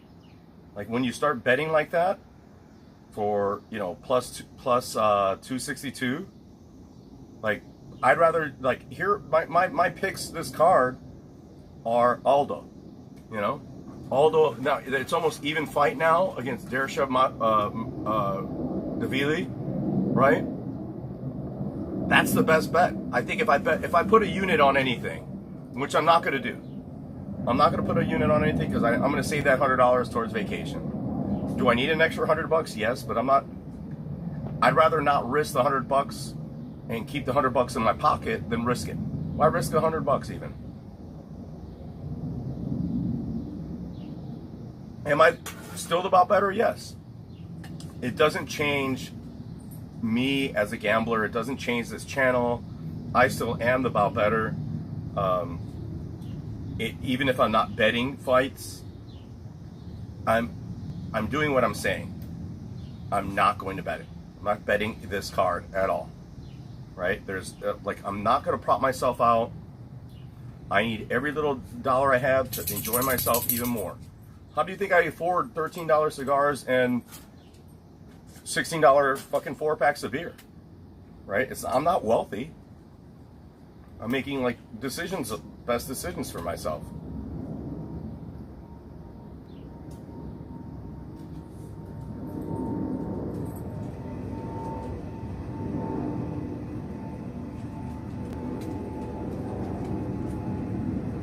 Israel, what are you saying? Chow chow by something, juice bro, making des dragones. I don't know what the fuck you're saying. All I gotta say, Israel, thanks, Irma. Thanks, Irma.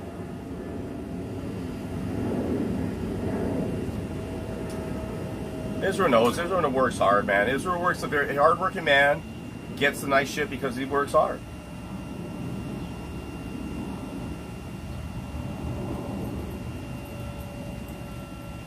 But thanks, Irma. Later. Well, Irma made good food. Made good Mexican food back in the day. You know? Never complain. Especially when you don't pay. You just walk out. Thanks, Irma.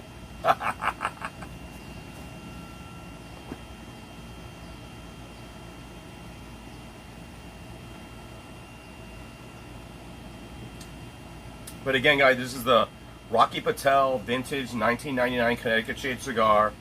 The Pipeworks Coconanajama. The Coconanajama. Tastes better with the smoke. The beer itself can't stand alone, but the cigar definitely can't stand alone.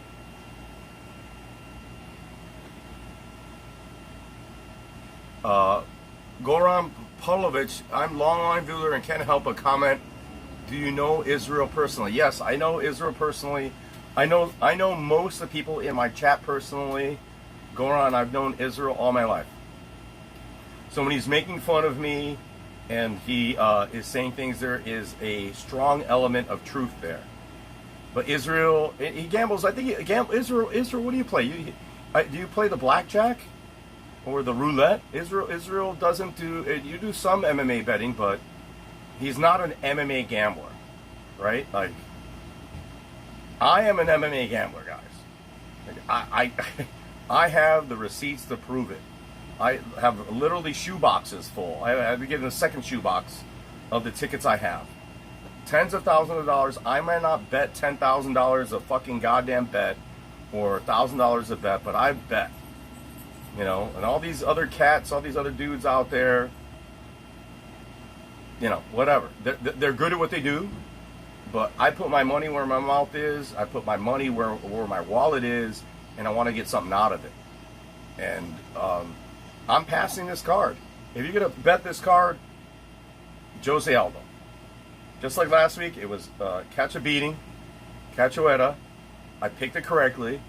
I would have lost because I would have bet the same amount on Dominic Cruz, right? So I would have lost a lot of my profit, probably ended up even. So I hate that too. But this is a no bullshit channel. All those other people they're about there to make money off of YouTube. I'm not here to make money off YouTube. I'm not here for the views. I'm not here for the likes, although like and subscribe. But I'm here to provide good information or you know, like my assessment of things. Just like this cigar. I'm not whining. We're not whining. Like, you know, do I hate that Cruz fucking lost his fight? Yes. But I'm not whining about it, you know. Should he have done better wrestling? You know, you can't. It's a fight.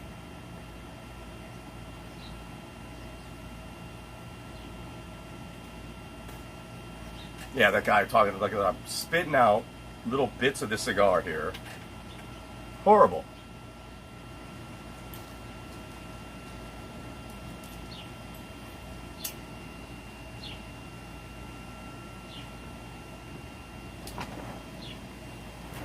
Yeah, and those MMA cappers complain. They're like, oh, the guys think they're good at this shit.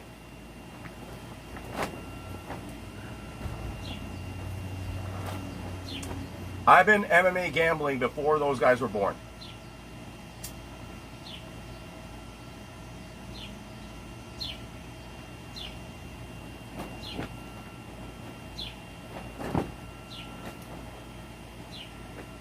I post all my losses. I did an analysis where remember that time I did an analysis one time where I lost I made 41 bets and lost almost 40 of them. You know? And I disclosed it to people and people got angry at me. They said, you suck. They're like,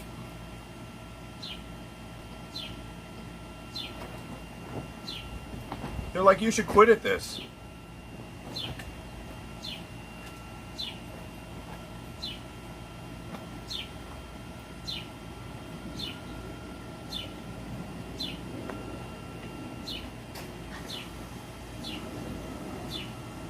You know how you make friends in adulthood?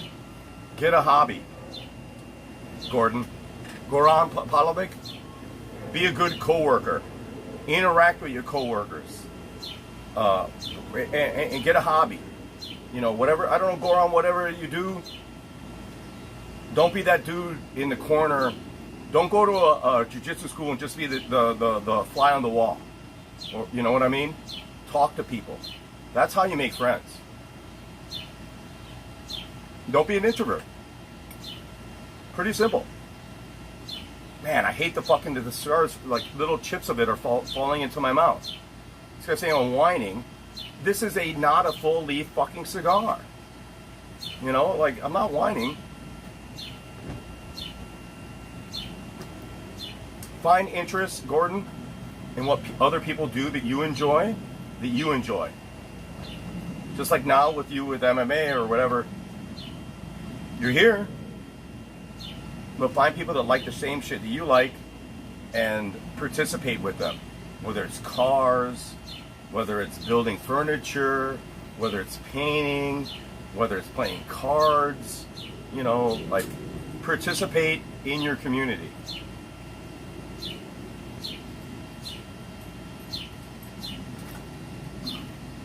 Be a part of something other than sitting in your own home. And I know I'm sitting here now, but I was out all day. And don't be afraid. I saw one of my coworkers at the I was at Gordon Fish Market in Des Plaines today, guys. If you're in Chicago, one of the best places to eat in all of Illinois is Gordon Fish Market.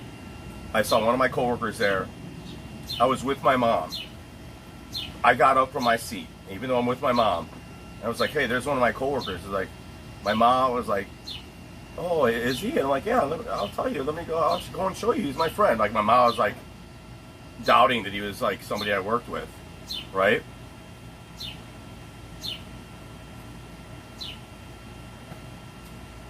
So I go up and I say, hey, how are you doing? What are you going to have today? And right away he shook my hand. He kept shaking my hand. And I learned things about him I didn't know before. I didn't know he was from Ghana. You know, I love the way this man already worked. I want to work with him.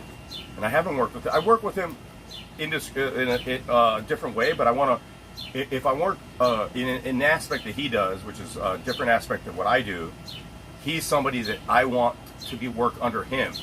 Because so far in my job, he's the best. You know, sorry Joey, sorry Brian. You know, this guy is the man. Like, he's the best. I want to work with the best people. You know, the guys that know their shit, that stick to the procedures, that do their shit, do their job well. And my goodness, man, and he kept shaking my hand. And he was as happy as I was to shake his hand. Like, I didn't have to say anything. I could have just let him pass. He's a coworker that I didn't have to say a damn thing. I could have let him buy his fish. He bought some red snapper, but I was like, okay, go on in there, you know. And then after he was leaving, you know, I just happened to see him again, and I'm like, hey, how are you going to prepare this fish?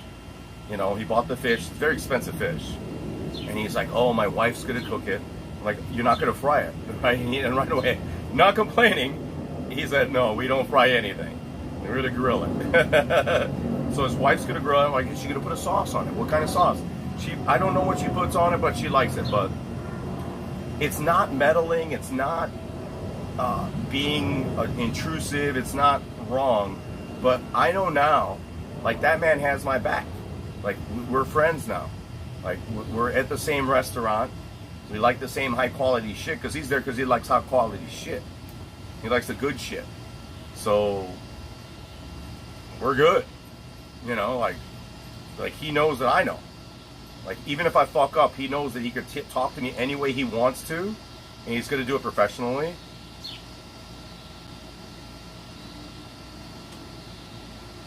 But he knows that I know. And that's why sometimes, like, smoking good cigars, drinking good beer, eating good food pays off.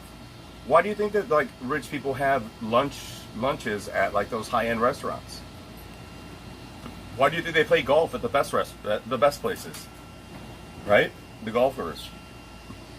They network at places where people of like minds interact. Right? Goran saying her husband confronted him about, I don't know what he's saying, he found out my name is destroyed, I live in a small community. I don't know about, like, what destroyed your name.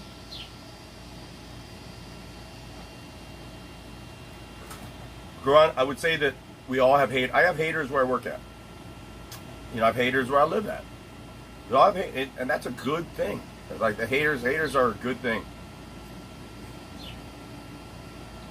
Why are they watching you, Goran? Why are they paying attention to you? You're not doing nothing wrong, but they're obsessed with what you're doing. You're doing something right.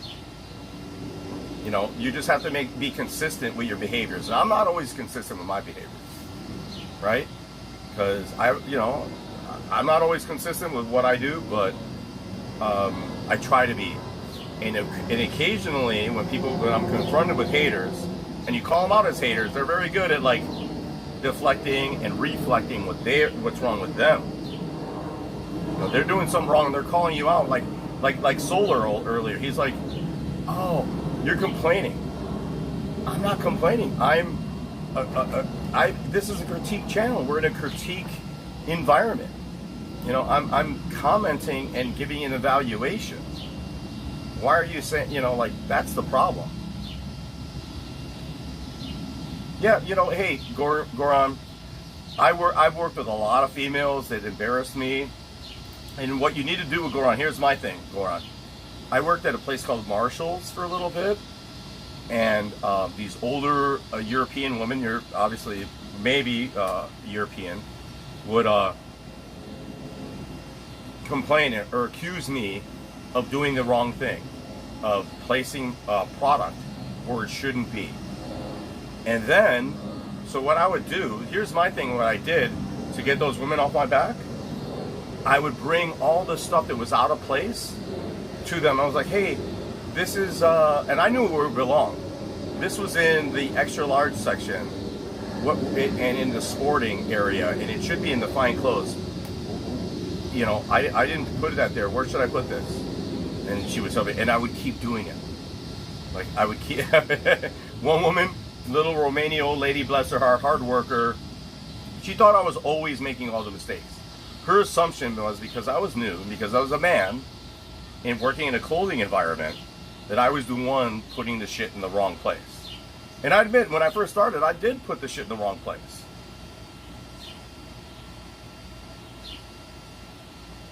But then, what I did, I flipped it. And then she got, you know what? I brought so many clothes to her, she never told me anything again. I was like, oh, this is the wrong place. You demonstrated that you knew that this was in the wrong, right? Like that this shouldn't be where it was. And then she was cool. You know, after that, never heard a word from her, because she knew I was able to differentiate where the things were supposed to be, right? Because you're new, the shit flows downwards, right? You don't know shit because you're new. You walk in a new environment, you don't know crap. They think that. But so what I did was continuously bring all the stuff that was out of place to her for the whole shift, and I kept doing it. It annoyed the shit out of her. It annoyed me a little bit, but I was like, oh, look. And I would bring a bunch of shit, like not just one or two garments. I'd bring like 10 garments that were out of place. 10 things that were wrong. And then she'd look at me like, why do you continue to do this? And I think eventually she got the point. She got the point, like, I'm not putting shit in the wrong place. I might do it. I have done it before. And yes, I did it before. And I told her that. I told her, like, I didn't know where to, I thought it was where it was supposed to be, but I was wrong, and I admit I was wrong. But nobody Goran, nobody wants to admit they're wrong. None of these internet cappers want to admit they're wrong. Now, let's talk about MMA right now for a second. None of these guys want to admit they have losing cards. None of these guys want to admit that they're down thousands of dollars. At this point, man, I'm down a couple $1,000s this year. And I've been wrong times, but I've been wrong a lot of times.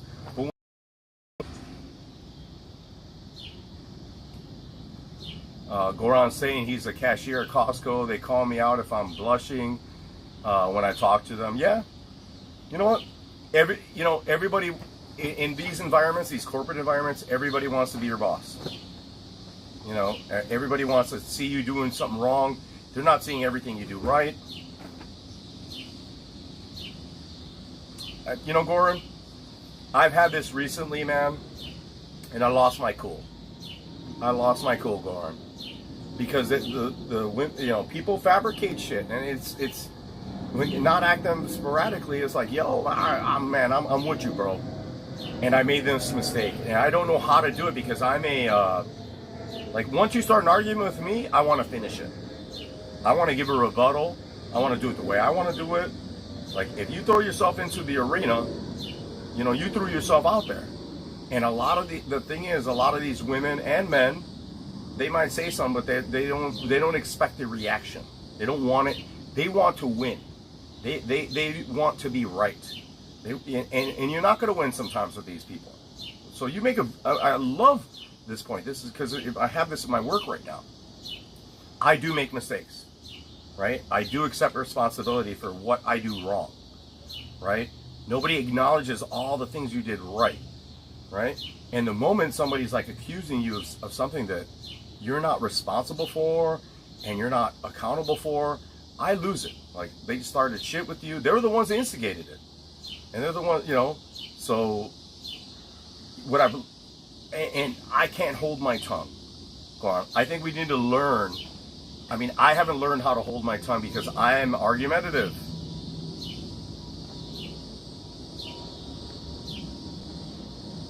You know, I don't take I'm argumentative. I know that. I'm reactionary. Same woman who is a sort of a gatekeeper where I'm at came at me, two of them, secondarily, and I did something wrong. And the moment I did something wrong, she came at me completely different than she used to. That's on her, right? And in the future, what I'm doing is I'm eliminating her from my milieu. Like, she's not. I don't want to depend on her, and I go. And if I have to go above her in order to solve what I need to solve, I'm going to go above. Right? I think that wrong, accept that you're wrong. My thing is, if you come at somebody hard, just like in sparring, you punch somebody hard. All right, you said this is light sparring. You came at somebody hard, they're gonna hit you the same way. And some of these people can't accept when you come at them the same way. You came at me hard, and I came back at you hard. Now you're gonna say, oh, he was being abusive, or he was being discriminatory, or this. It's like, that's what sucks. You're supposed to hold your tongue. You're supposed to, like, oh, and that's what everybody's telling me. Just hold your tongue, avoidance. Avoidance, avoidance, avoidance. And that might be the case. That might be the case. That is the case in most of the times. That Marshall's, like, all right, no problem. But but when I kept it, what I did, and I, you know, but some people do not respond well, even to me, afterwards, even passively and delicately, saying, well, this is still wrong, right? Like, people, you know, and my friend was trying to tell me this earlier, that you should accept that shit. I'm not one to accept mediocrity, poor performance, poor shit. Even if I did something wrong, I did it wrong, did something wrong, sure, no problem. But I was there, you know, I did, you know.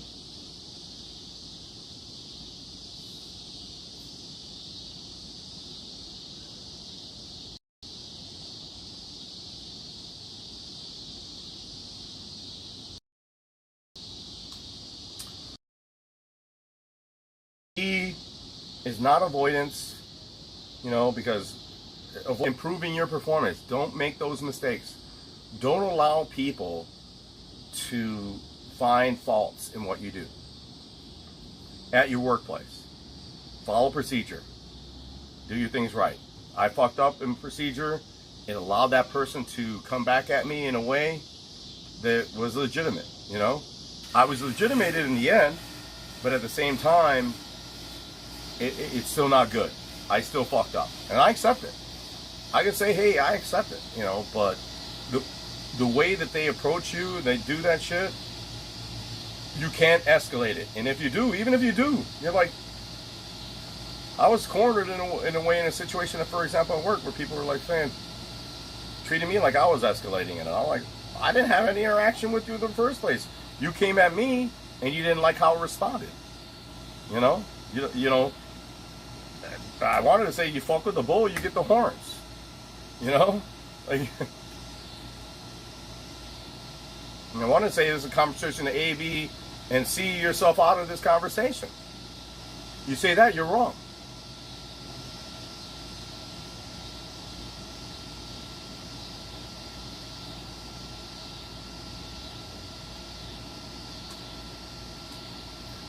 That's where what you do is your work.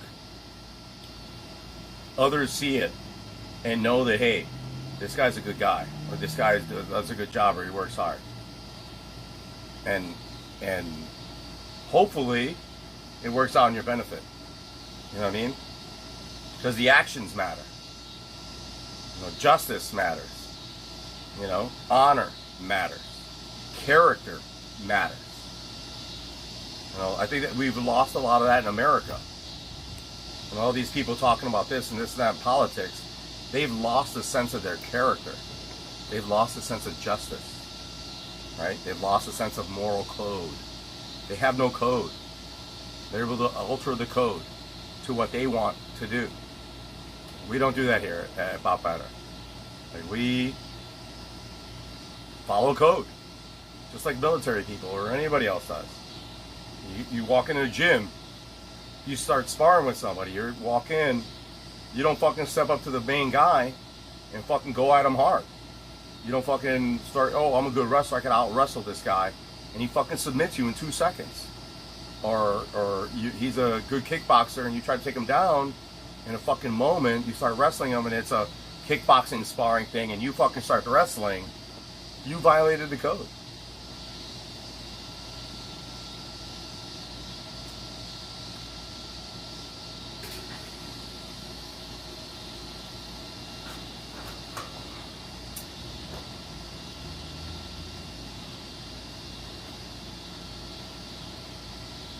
Alright guys, we're winding down here.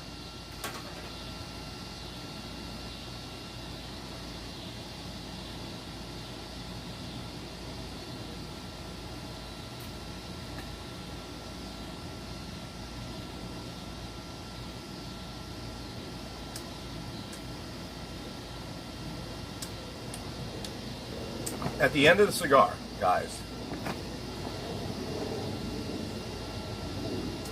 lots of wood. It's still not the strong cedar character that it once had. I can smoke it to a nub, so I'm upgrading this back up to a 7. The wrapper saved it. A good quality wrapper does matter. It evens the burn, even though it has a shredded fucking goddamn filler.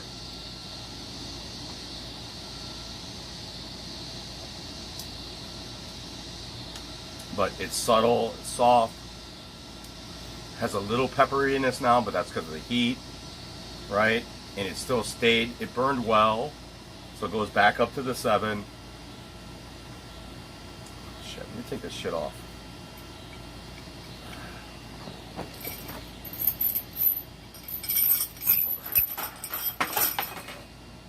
Ooh.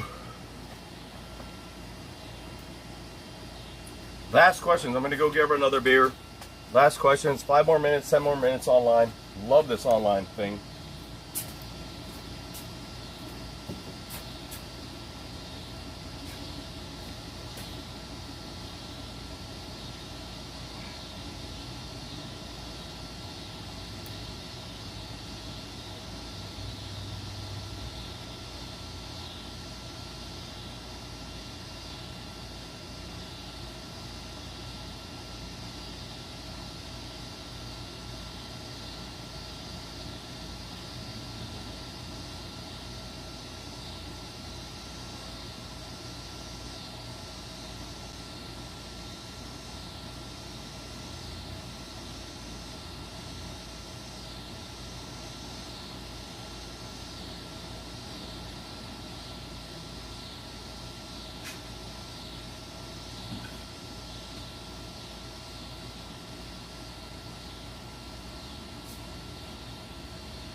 Anybody still here? Anybody lasting? Now's a good time. Beautiful. The sun is gone. Nice and cool.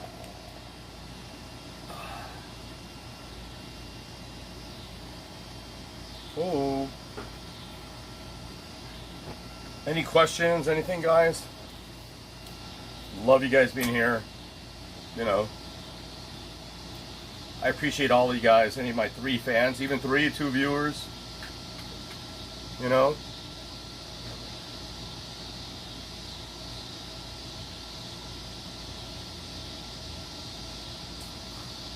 Oh, that beer is good with this cigar.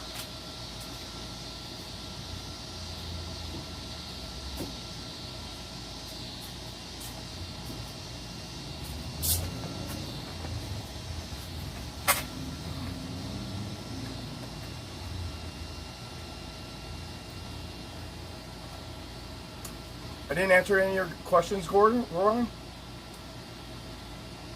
about women.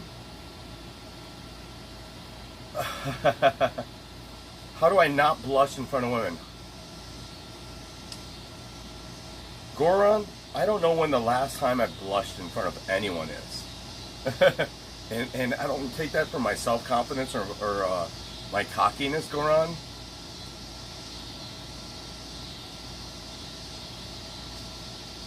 I would say that you blush in front of women as long as you're not emasculated and you're still a man. It's a positive that you blush, because that means you have self-respect and self-awareness, that you are respectful. So blushing, how you control your anger is more important. Nah, Goran, that's all right. All right, Goran. If you're not angry at a woman, that's a problem. When you project anger, like I could, you know, like when you are confrontational. When somebody is confronting you and you present confrontation behind, or again with that, then, you know, I wish I was cooler. I love my guy Louis Samuels, who's like a cool cat. I'm not a cool cat, man. You know, I'm not that kind of guy. You know, I'm that way with, you know, I don't blush in front of men, but I'm humbled by men, right? I'm humbled around other men. I don't view women as, they are my superiors, and I react well with them. But I'm not, it's okay if you blush around women. It's all right.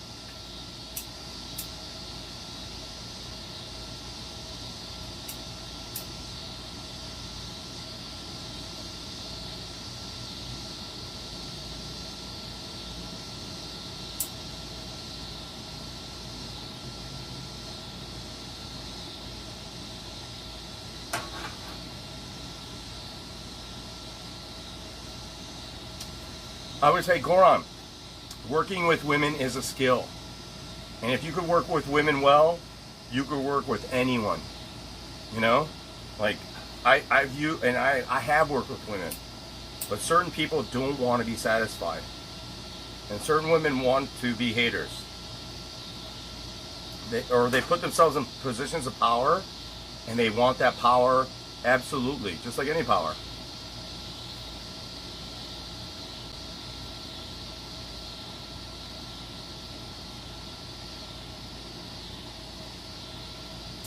But when they're acting that way, generally they're not the business owner.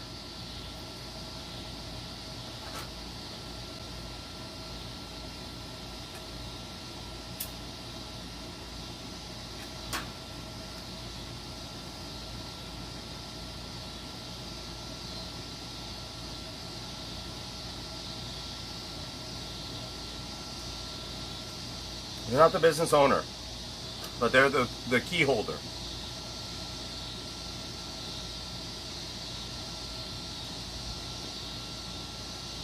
My difference is I lose my cool around some women because they push the buttons. They want confrontation. They live by confrontation. And I haven't learned yet, even though I think I'm good at some of the things that I am good at. Not at work always.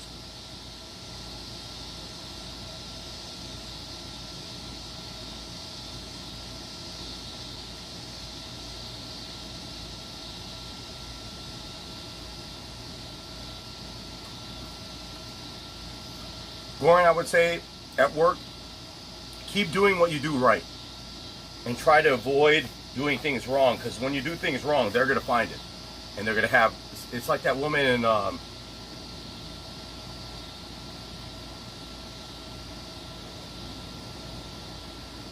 one movie, Shooter,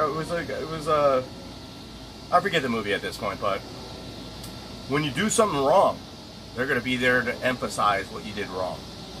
You know, no matter how good you did things right, and I hate that.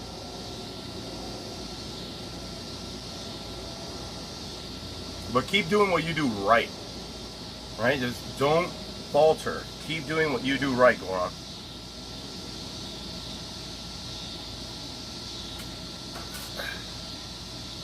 And it doesn't matter who if it's a man or a woman.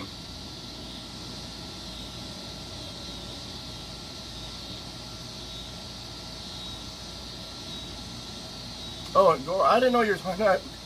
Sorry, Goran, I didn't know you were talking from a personal perspective. Personally, I think if you blush talking to a woman, I think that's fucking sexy. I think that's dope as hell. I would talk about it on a business perspective because that's mainly when I deal with women. You know, women normally when I'm not dealing with business, they want something from me, and I don't have to blush because I know they want something from me, and you should learn that.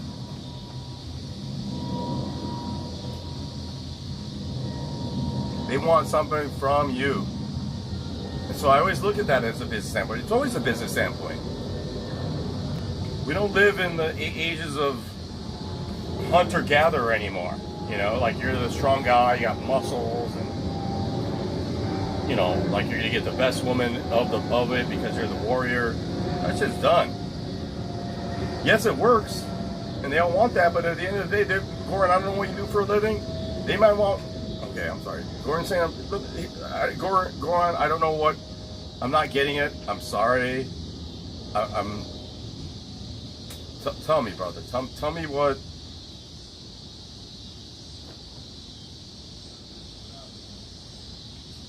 Tell me why do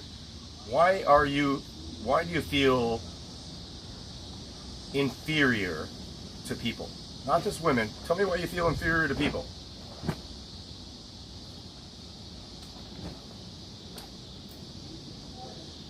You're blushing because you're afraid. Because you're embarrassed. Why are you afraid or embarrassed?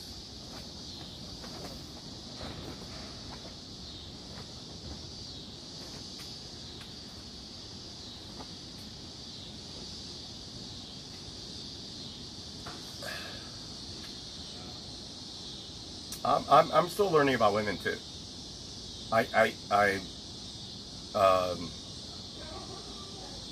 I know that a lot of you guys are struggling with women,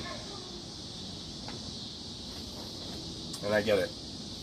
But my struggle, and then why I keep answering the way I do, is because the struggle I have with women is professionally, not personally. So that's why I answer the way I do.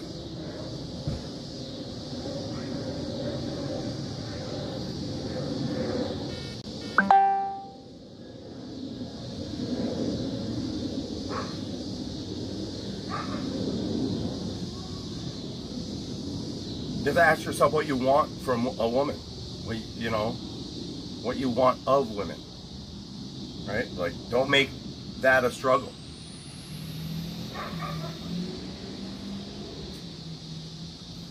Look at this spiky, horrible leaf cigar, guys. $13 cigar with this fucking short filler. It's still burning well because the wrapper is containing it. Quality, it's like a Chinese-made cigar. I always say this about Chinese shit. Like, 1 part good, 3 parts bad. I hate to be racist, but that's the way this cigar is. It's still a good cigar. It's a 7 still. But that's why I complain. Look at the shattered leaf, not burning evenly. Goran saying his looks, low self-confidence. Man, you said it yourself. It's not the looks. It's the self-confidence, Goran. I don't know what you do for a living. I don't know what you, I've met millionaires that weren't happy with their wives. That, they knew that they were just being used by their women. Right? And they wouldn't talk to me about women, they'd talk to me about business, because they were deflecting and they were using what they knew best to not talk about their lack of confidence with women.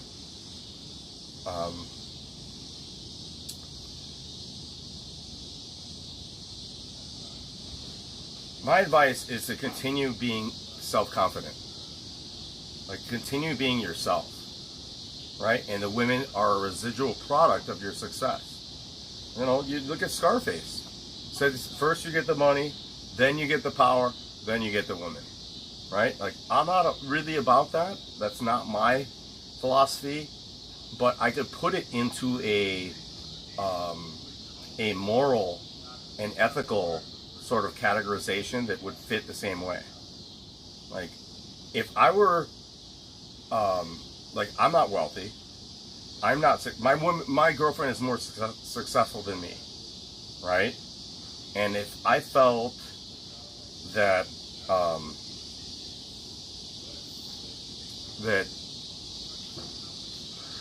I was embarrassed by being with her, then we wouldn't be in a relationship, you know, or anyone. And there are women that I try to like, you know,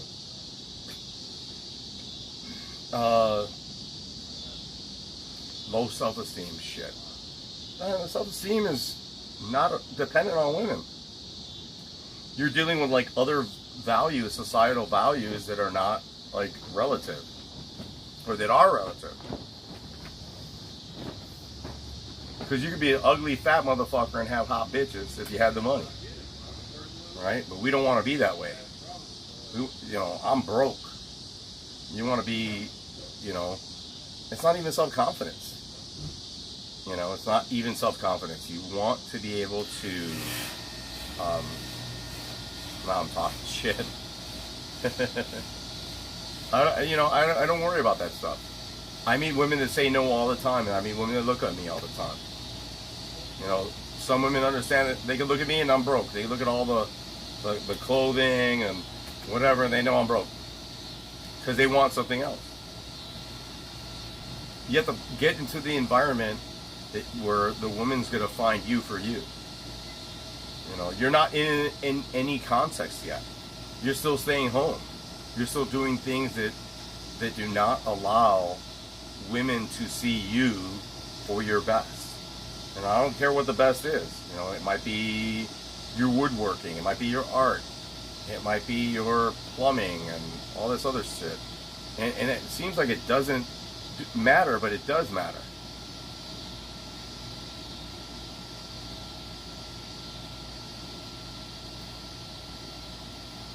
Does matter. How you perform in your job matters. Because we do our jobs 80% of the time. And your dick ain't that good. It ain't that big. And even if it was that big, they're just looking for the dick. You walk around, you flash a lot of money. Go take all the money you have out in your account right now. Flash it. You're going to get laid. You're not going to be a good woman, but you're going to get laid. So, Goran, I love talking about this stuff. I really think that what we do